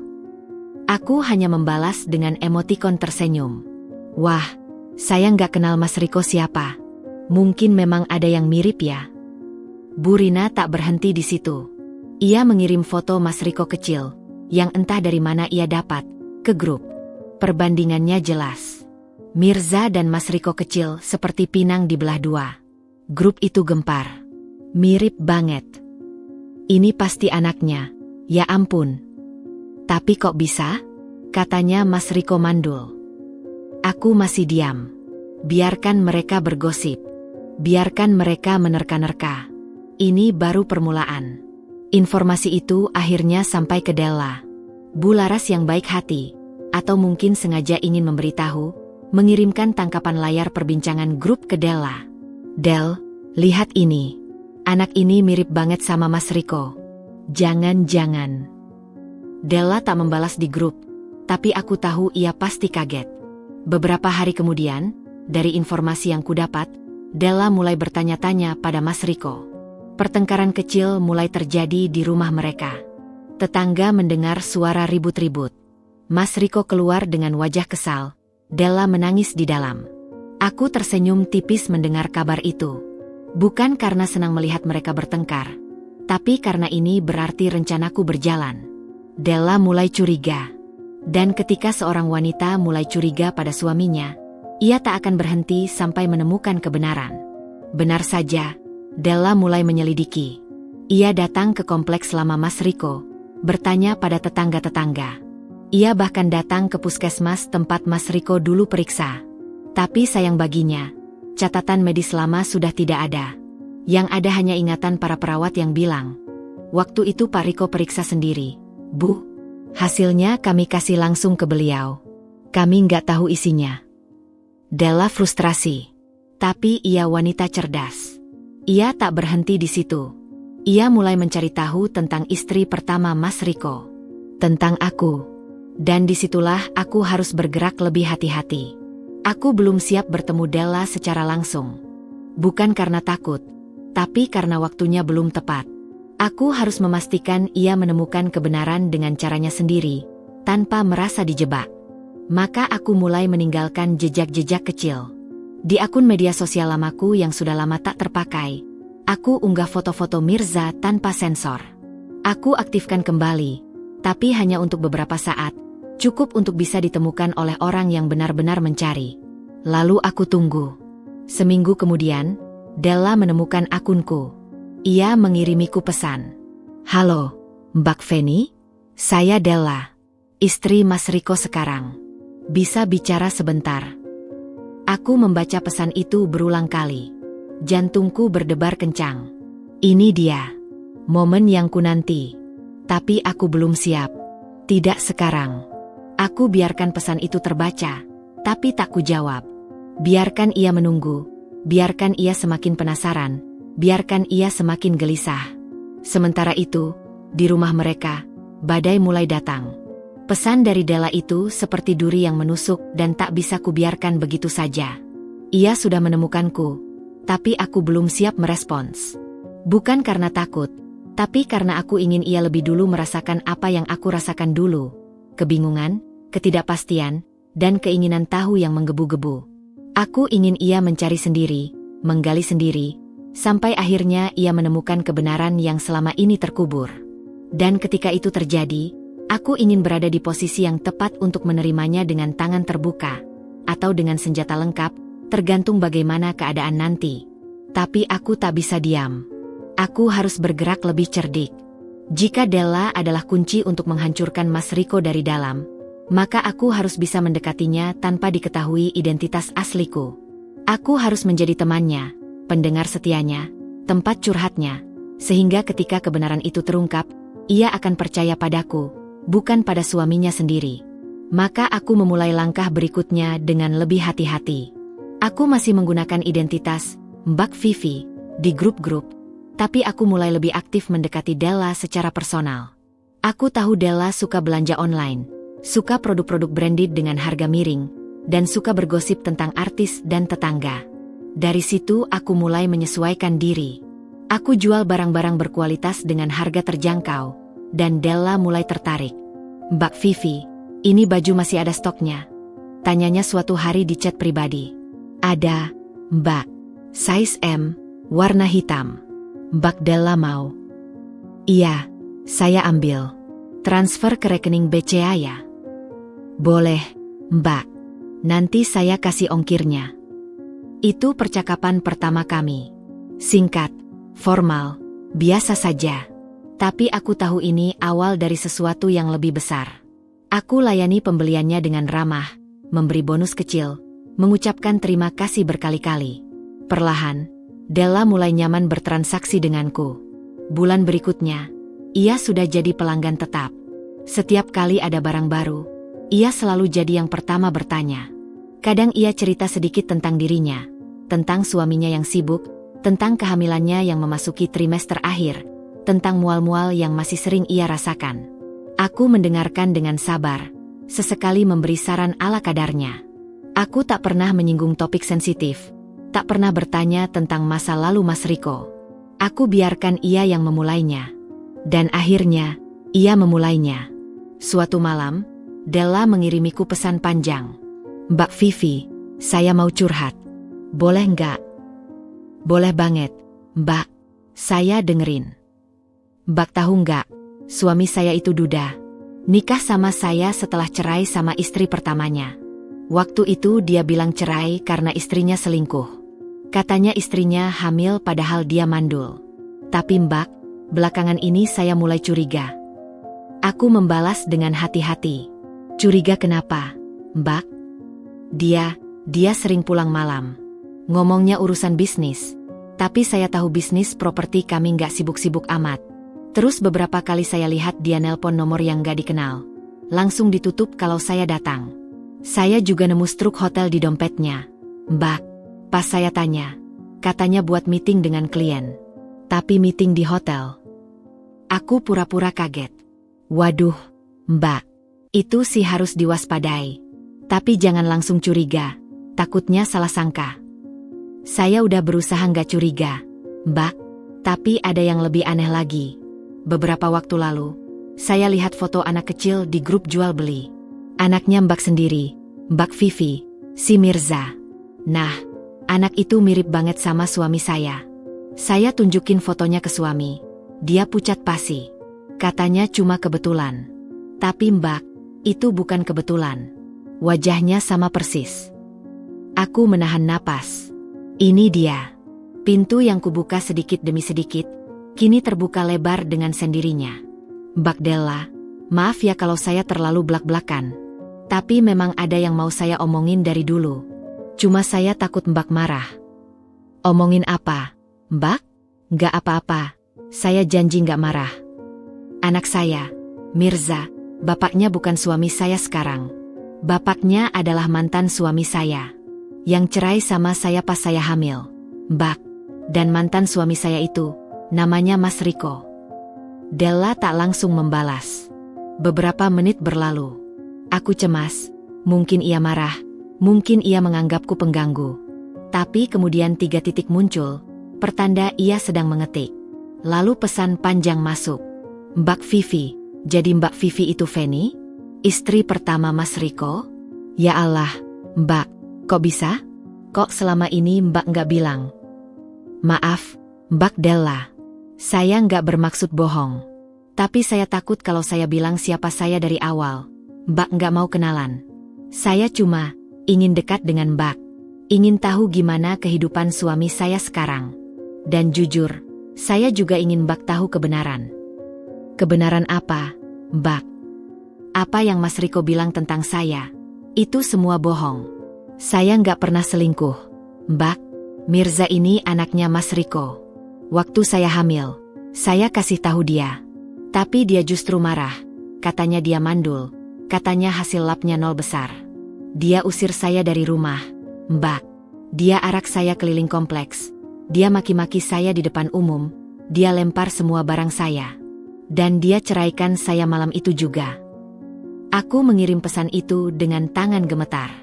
Ini pertama kalinya aku bercerita pada orang yang dekat dengan Mas Riko. Rasanya seperti membuka luka lama yang selama ini kututup rapat-rapat. Della membalas dengan suara. Ia mengirim voice note. Aku pencet. Suaranya bergetar. Mbak Feni, saya nggak tahu harus bilang apa. Saya percaya Mbak. Soalnya belakangan ini saya juga mulai lihat sisi lain Mas Riko. Dia kasar kalau marah, suka bohong soal kecil-kecil, dan sering ngilang tanpa kabar. Saya pikir itu cuma karena stres kerja. Tapi kalau Mbak bilang gini, apa iya dia memang orang jahat?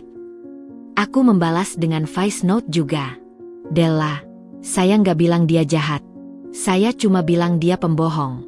Dan saya punya buktinya. Bukti apa? Hasil lab yang asli. Dari dokter kandungan langganan kami dulu. Mas Riko itu nggak pernah mandul.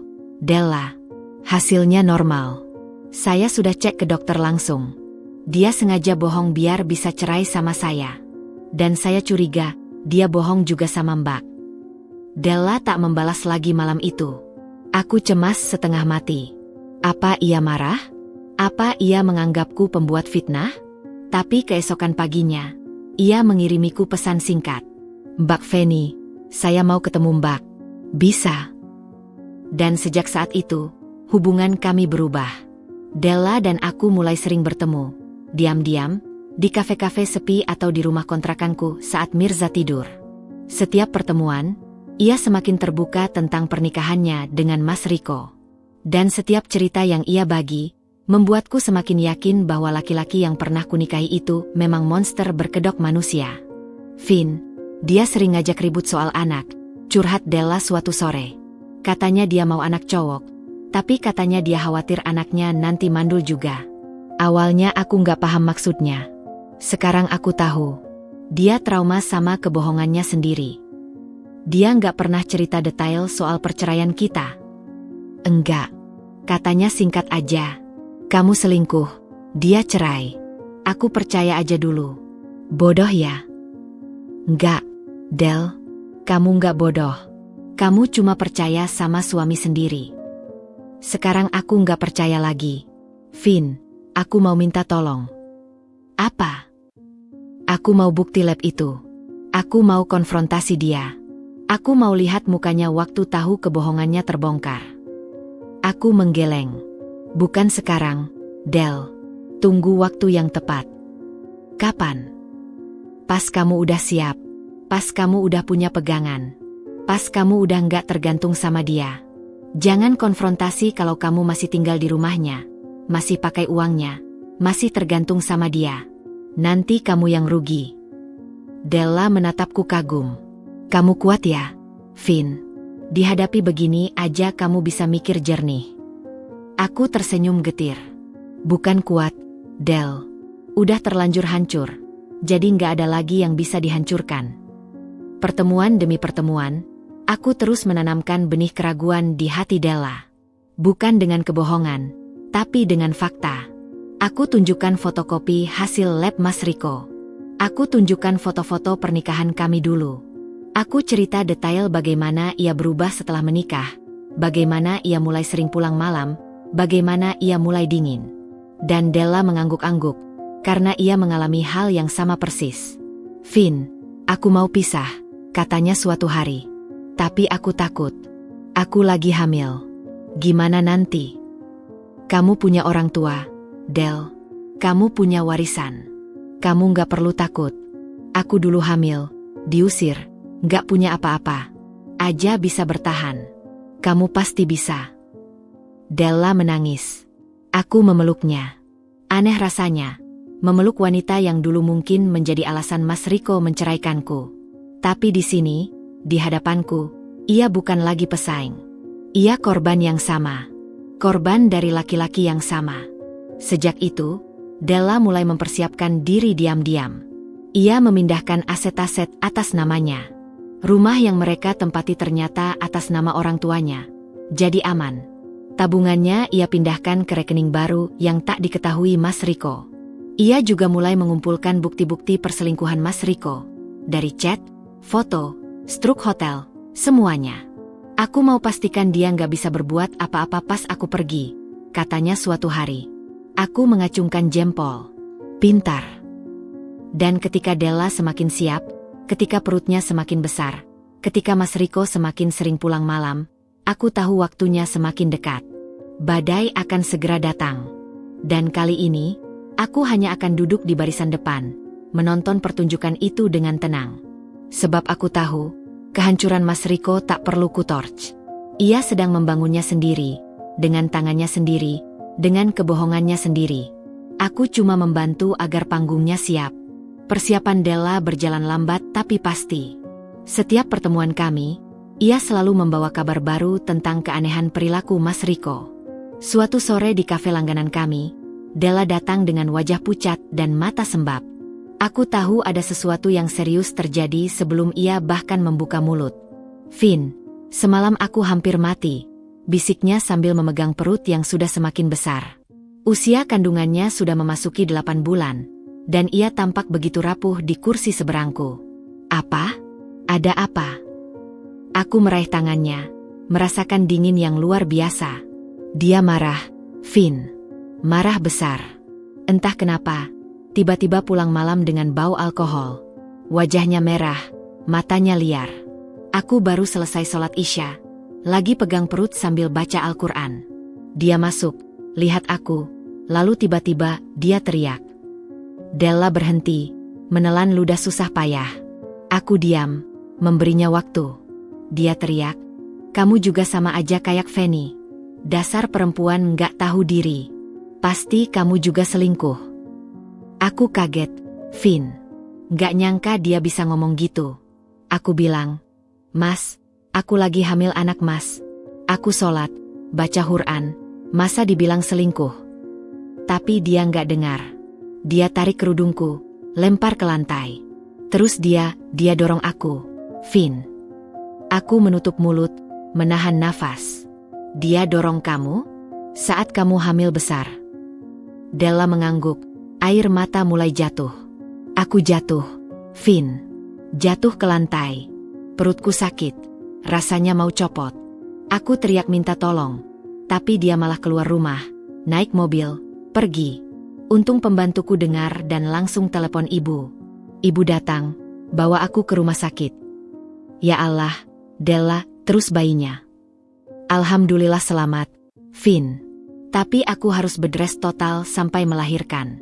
Dokter bilang, kalau sampai jatuh lagi, bisa bahaya buat aku dan bayi. Della terisak. "Vin, aku takut. Takut sama suamiku sendiri." Aku memeluknya, membiarkan ia menangis di pundakku. Di dalam hati, amarah yang selama ini kupendam mulai bergolak lagi. Bukan hanya untuk diriku, tapi untuk Della juga. Laki-laki itu tidak hanya menghancurkan hidupku, ia juga menghancurkan istri barunya dengan cara yang sama. Mungkin lebih kejam. "Del, kamu harus segera keluar dari rumah itu," bisikku tegas. "Nggak boleh nunggu lebih lama lagi." Aku tahu, Vin. Tapi gimana caranya? Aku lagi hamil. Aku lemah. Aku bantu. "Kamu tinggal di rumah orang tuamu dulu, kan?" Mereka terima. Iya.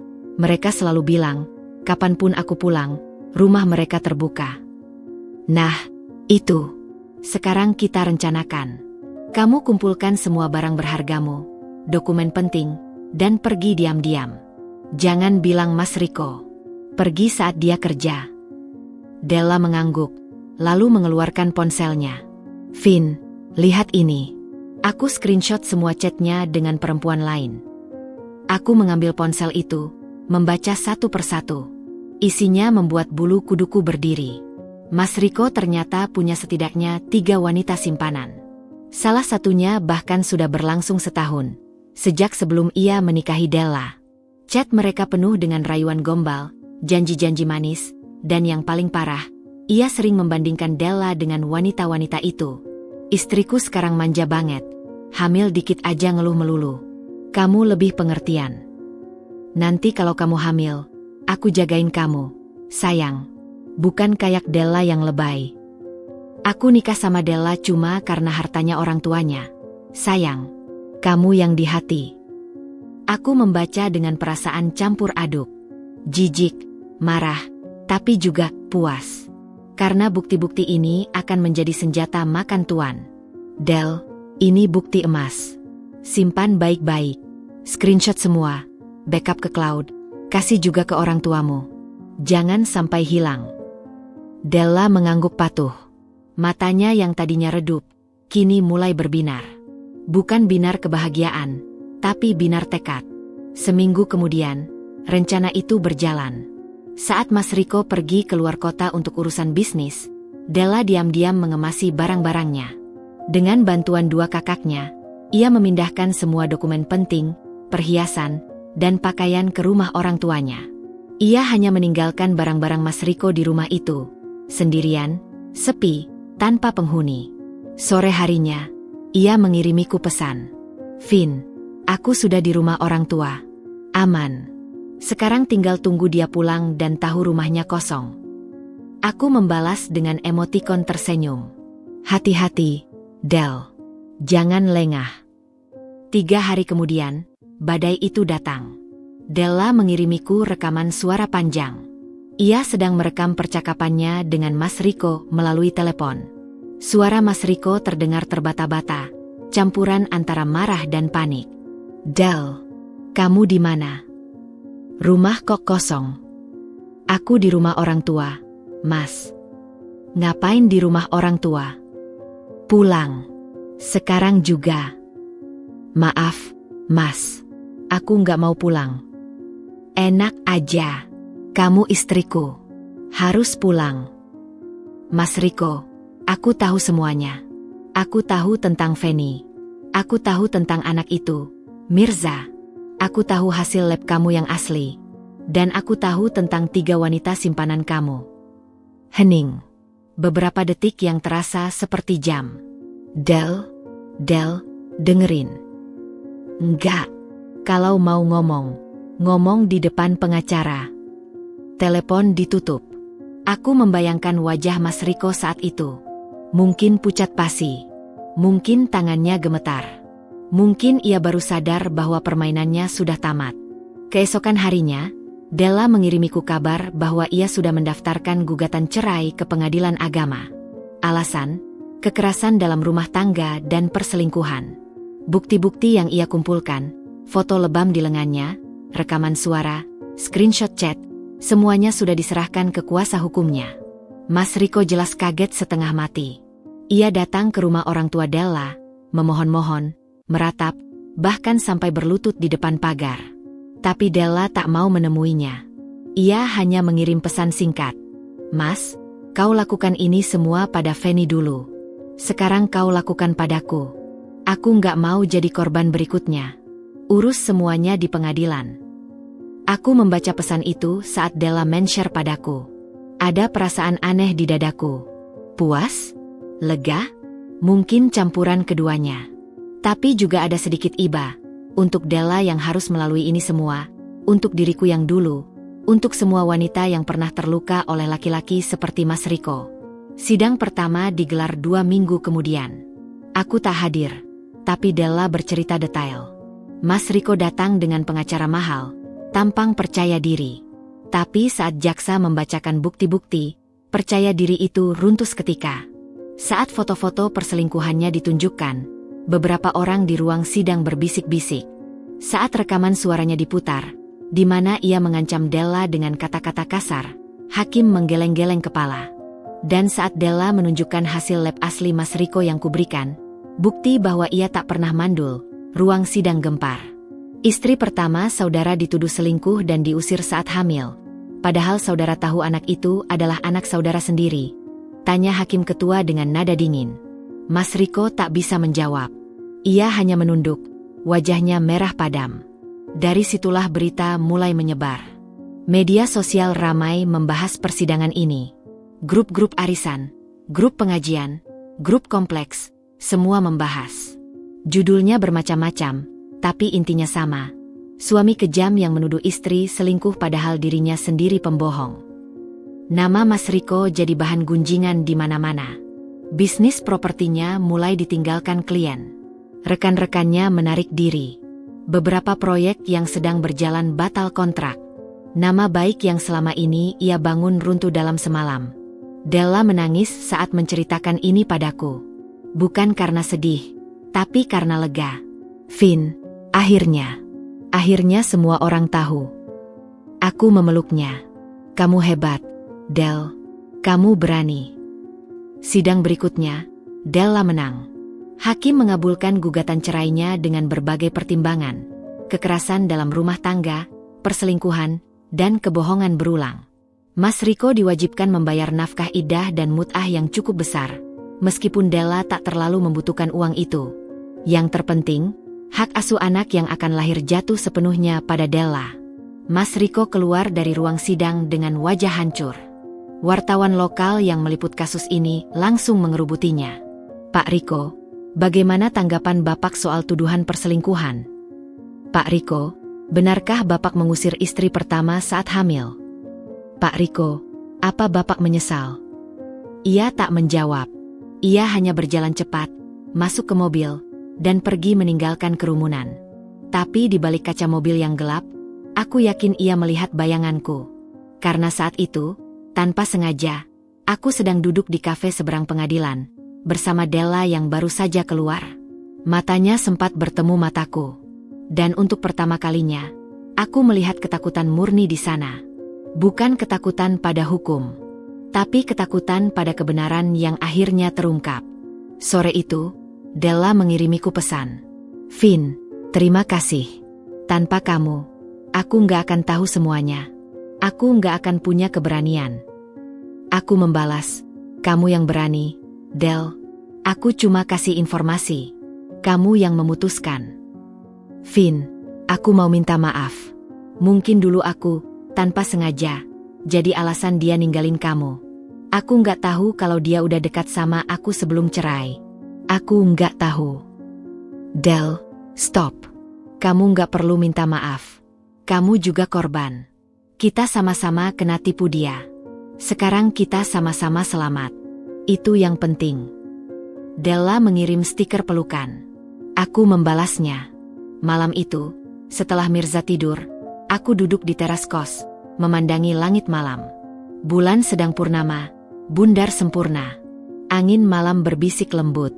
Untuk pertama kalinya setelah sekian lama, aku merasa damai. Bukan karena Mas Riko hancur, tapi karena kebenaran akhirnya bicara. Karena orang-orang tahu bahwa aku tak bersalah. Karena Della selamat dari pernikahan yang keliru. Karena anakku, Mirza, tak perlu tumbuh dengan ayah seperti itu. Di luar sana, Mas Riko mungkin sedang meratapi nasib. Mungkin menyalahkan takdir. Tapi aku tak peduli. Ia menuai apa yang ia tanam. Dan aku hanya duduk di sini, menikmati malam yang tenang, bersama keyakinan bahwa apapun yang terjadi esok, aku siap menghadapinya. Keputusan pengadilan sudah keluar. Della resmi menyandang status janda, sama sepertiku. Tapi perbedaannya, Della pergi dengan membawa hampir semua harta yang selama ini mereka kumpulkan bersama. Rumah megah di perumahan elit, 2 mobil mewah, tabungan besar di bank, dan beberapa bidang tanah. Semuanya kini tercatat atas nama Della. Mas Riko hanya bisa gigit jari, menyaksikan semua yang ia bangun selama 2 tahun terakhir lenyap dalam sekejap. Tapi Della tidak berhenti di situ. Ia ternyata menyimpan dendam yang lebih dalam dari yang kukira. Dan sebagai wanita yang pernah merasakan pengkhianatan serupa, aku bisa memahaminya sepenuhnya. Ketika seseorang telah dihancurkan harga dirinya, dilukai fisiknya, dan dibohongi selama bertahun-tahun, wajar jika ia ingin memastikan bahwa pelaku tidak akan pernah bisa bangkit lagi. Suatu sore, Della datang ke kontrakanku dengan membawa map tebal. Wajahnya berseri, berbeda dengan beberapa minggu lalu yang selalu muram. Vin, lihat ini, katanya sambil membuka map di hadapanku. Ini semua dokumen bisnis Mas Riko. Maksudku, bisnis yang dulu kami jalankan bersama. Tapi karena semua aset atas namaku, secara otomatis aku pemilik sahnya. Aku membaca dokumen-dokumen itu dengan seksama. Ada akta pendirian CV, NPWP perusahaan, SIUP, TDP, dan berbagai izin usaha lainnya. Di semua dokumen itu, nama yang tercantum sebagai pemilik adalah Della Lestari, bukan Riko Pratama.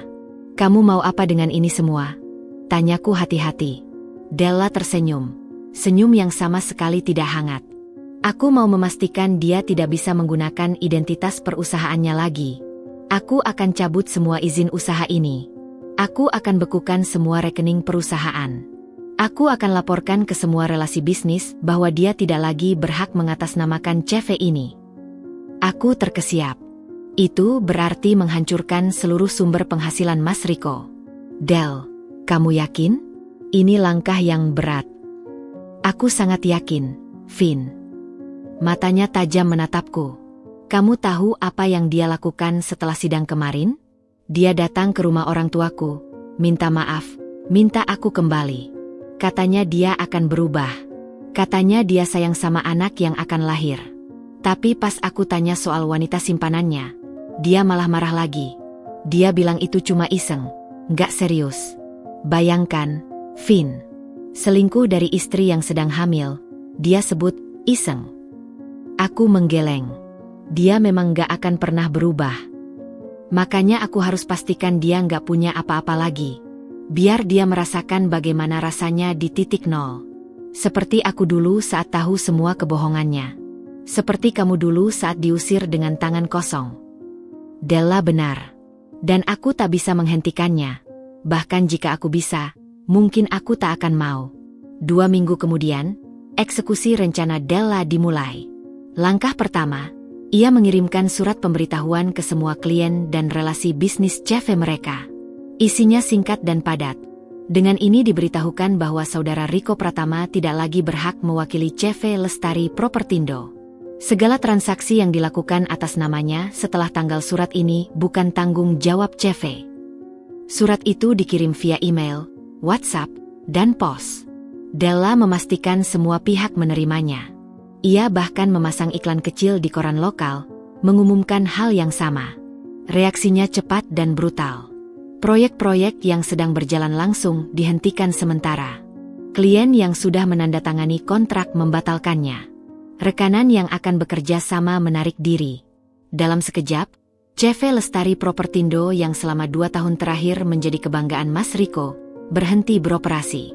Tapi Della belum puas. Langkah kedua, ia mencabut semua izin usaha.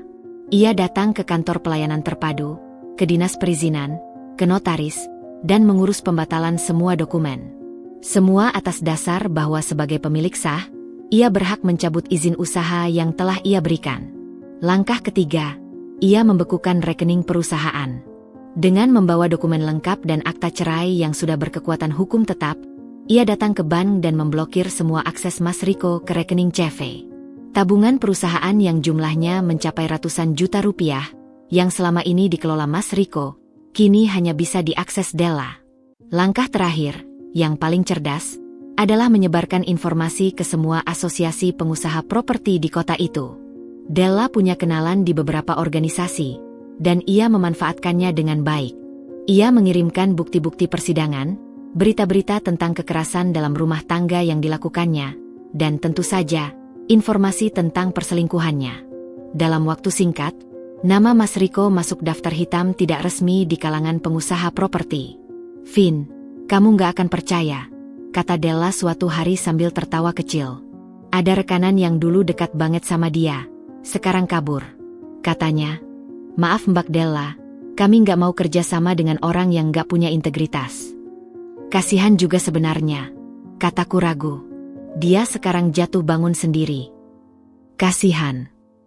Della mengangkat alis. Vin, kamu lupa dia pernah ngusir kamu pas hamil? Kamu lupa dia menghancurkan hidupmu? Kamu lupa dia biarin kamu melahirkan sendirian? Aku diam. Della benar. Mungkin aku terlalu lunak. Tapi melihat kehancuran seseorang, meskipun ia sangat pantas menerimanya, tetap menyisakan perasaan aneh di hati. Sementara itu, Mas Riko mulai merasakan dampaknya. Tanpa akses ke rekening perusahaan, tanpa izin usaha, tanpa klien dan rekanan, ia kehilangan semua sumber penghasilan.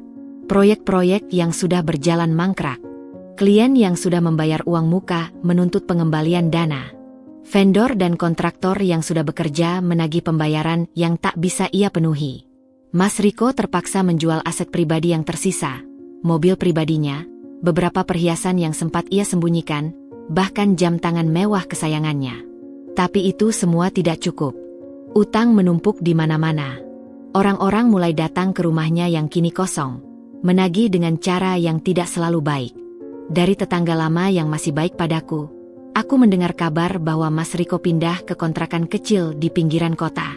Kontrakan itu sempit, hanya satu kamar dengan dapur dan kamar mandi seadanya.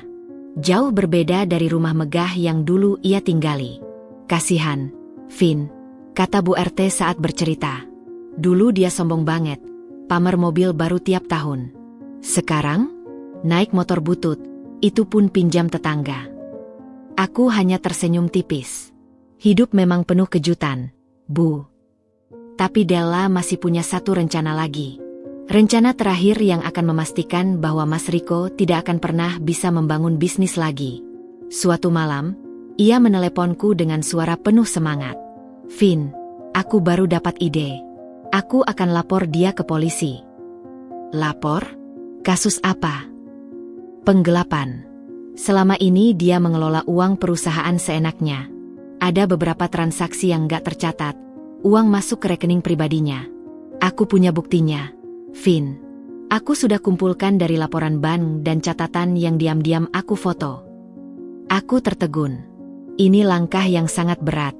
Penggelapan adalah kasus kriminal. Bisa berujung penjara. Del, kamu yakin? Ini nggak bisa ditarik kembali. Aku yakin, Vin. Dia harus merasakan konsekuensi penuh dari perbuatannya. Bukan cuma miskin, tapi juga terhukum secara hukum. Dan Della melakukannya. Ia datang ke kantor polisi dengan membawa setumpuk bukti, laporan rekening yang menunjukkan aliran dana mencurigakan, screenshot transfer ke rekening pribadi Mas Riko, dokumen kontrak yang nilainya tidak pernah masuk ke kas perusahaan. Semuanya rapi, terorganisir, dan meyakinkan. Polisi menerima laporan itu dan mulai menyelidiki. Mas Riko dipanggil untuk dimintai keterangan. Ia datang dengan wajah pucat, tak menyangka bahwa mantan istrinya yang dulu ia anggap lemah, kini bisa sekuat itu. Penyelidikan berlangsung beberapa bulan. Selama itu, Mas Riko hidup dalam ketidakpastian. Ia tak bisa bekerja, tak bisa kemana-mana, karena statusnya sebagai tersangka membuat semua orang menjauh. Bahkan teman-teman lamanya enggan menolong. Nama buruknya sudah terlalu melekat. Pada akhirnya, kasus itu dilimpahkan ke kejaksaan. Mas Riko resmi ditahan untuk proses persidangan lebih lanjut. Tuduhan penggelapan dengan nilai mencapai ratusan juta rupiah membawanya ke balik jeruji besi. Aku tak datang ke persidangan. Tapi Della bercerita bahwa Mas Riko tampak sangat berbeda. Rambutnya mulai memutih, badannya kurus, matanya cekung. Ia hanya bisa pasrah mendengar jaksa membacakan dakwaan dan tuntutan. Hakim menjatuhkan vonis 3 tahun penjara. Bukan hukuman yang terlalu berat, mengingat nilai yang digelapkan cukup besar. Tapi bagi Mas Riko, 3 tahun itu terasa seperti hidup berhenti. Karirnya hancur, reputasinya luluh lantak, masa depannya suram.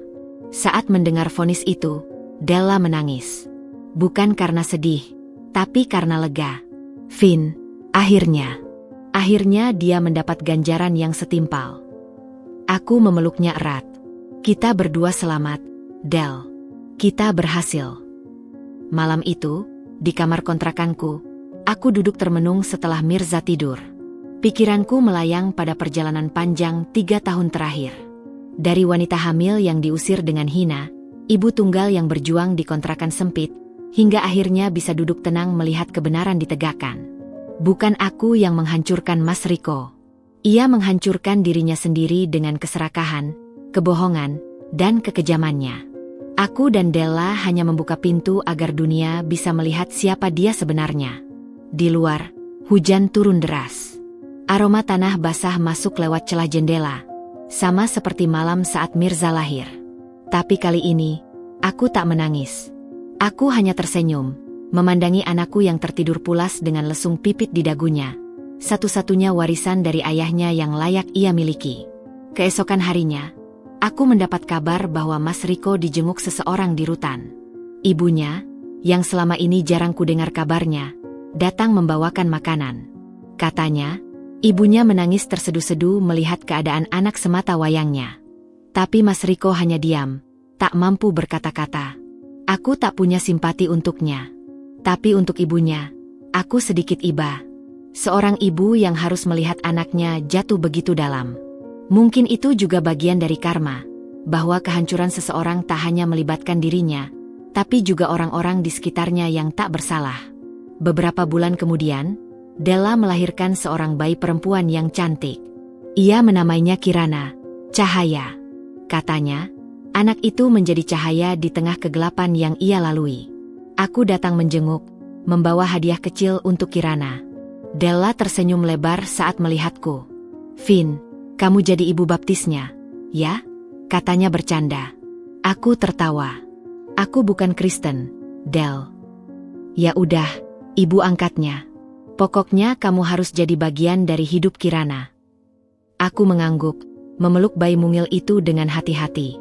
Kirana membuka matanya sebentar, lalu tertidur lagi. Aku membayangkan masa depan dua anak ini, Mirza dan Kirana. Mereka terlahir dari ayah yang sama, tapi tak akan pernah mengenalnya. Mungkin itu lebih baik. Mereka bisa tumbuh tanpa beban warisan keburukan ayahnya. Hari-hari berlalu dengan tenang. Warung kecilku berkembang menjadi toko kelontong yang lumayan ramai. Mirza mulai bisa berlari kecil, bicara sepatah dua patah kata, dan setiap hari membuatku tersenyum dengan tingkah lucunya. Aku tak lagi memikirkan Mas Riko. Hidupku sudah terlalu penuh dengan kebahagiaan untuk diisi dengan dendam. Tapi suatu sore, saat aku sedang menjaga toko, seorang pria tua masuk. Aku hampir tidak mengenalinya. Rambutnya putih semua, wajahnya keriput, matanya sayu. Baru setelah ia bicara, aku sadar itu ayah Mas Riko, Pak Harto, mertuaku dulu. "Nak Feni," sapanya lirih. "Bisa bicara sebentar?" Aku mengangguk, mempersilakannya duduk di kursi plastik depan toko. Kusediakan teh manis hangat. Ia meminumnya perlahan, tangannya sedikit gemetar. "Nak, saya tahu saya nggak berhak minta apa-apa. Tapi, saya mau minta maaf atas nama anak saya. Atas semua yang dia lakukan ke kamu." Aku diam, membiarkan ia bicara. "Saya tahu Riko salah besar. Saya tahu dia sudah menghancurkan hidup kamu. Tapi sebagai ayah, saya nggak tega lihat dia di dalam sana. Dia sakit, Nak. Sakit parah. Dokter bilang ada tumor di perutnya.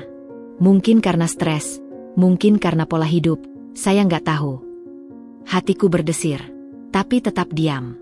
"Dia minta ketemu kamu, Nak. Katanya mau minta maaf langsung. Mau lihat anaknya sekali saja. Saya tahu ini permintaan yang keterlaluan. Tapi, tolong, Nak. Kasihan. Siapa tahu ini pertemuan terakhir." Aku menatap Pak Harto lama. Matanya berkaca-kaca, penuh harap. Aku ingat, dulu ia selalu baik padaku. Saat aku masih jadi menantunya, ia sering membawakan buah, sayur, kadang uang jajan tambahan. Ia tak pernah ikut campur saat Mas Riko mulai dingin padaku. Tapi ia juga tak pernah membela Mas Riko saat jelas-jelas salah. Mungkin ia hanya bingung harus bersikap bagaimana. "Ayah tunggu di sini," kataku akhirnya. "Saya ambil Mirza." Aku masuk ke dalam, mengambil Mirza yang sedang tidur siang. Kupakaikan baju yang rapi, kusisir rambutnya, lalu kugendong keluar. Mirza masih setengah tidur, matanya sayu menempel di pundakku. "Ini dia, Yah," kataku lirih. Pak Harto menatap Mirza dengan mata berkaca-kaca. Tangannya terulur, ingin menyentuh, tapi ragu. Boleh saya gendong sebentar?" Aku mengangguk, menyerahkan Mirza padanya. Mirza terbangun, menatap kakek itu dengan tatapan bingung.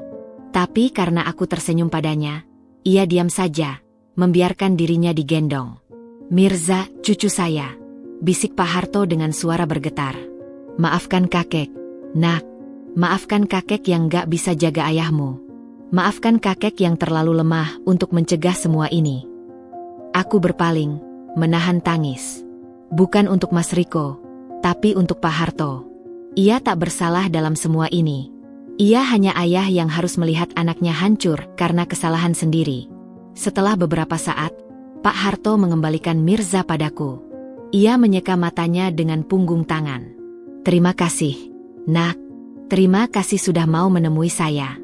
Dan terima kasih sudah menjaga Mirza dengan baik. Dia anak yang cantik. Terima kasih kembali, Yah." Pak Harto berdiri, hendak pergi. Tapi sebelum melangkah, ia menoleh. "Nak, satu lagi. Permintaan saya tadi, untuk ketemu Riko. Apa kamu bersedia?" Aku diam lama. Memikirkan Mas Riko di dalam sana.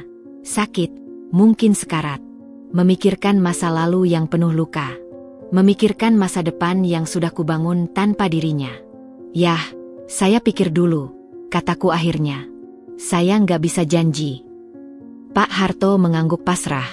"Saya paham, Nak. Saya tunggu kabar baik." Ia pergi, meninggalkanku dengan Mirza di gendongan dan 1000 pertanyaan di kepala.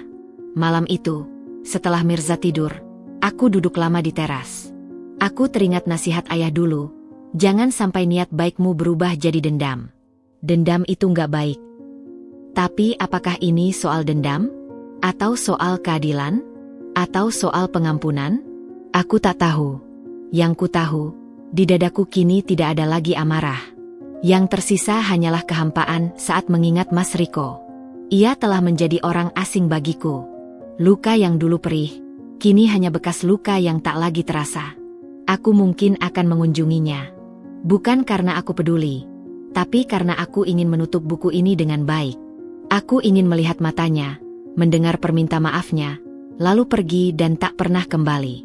Bukan untuknya, tapi untuk diriku sendiri. Agar aku benar-benar bisa move on, tanpa penyesalan.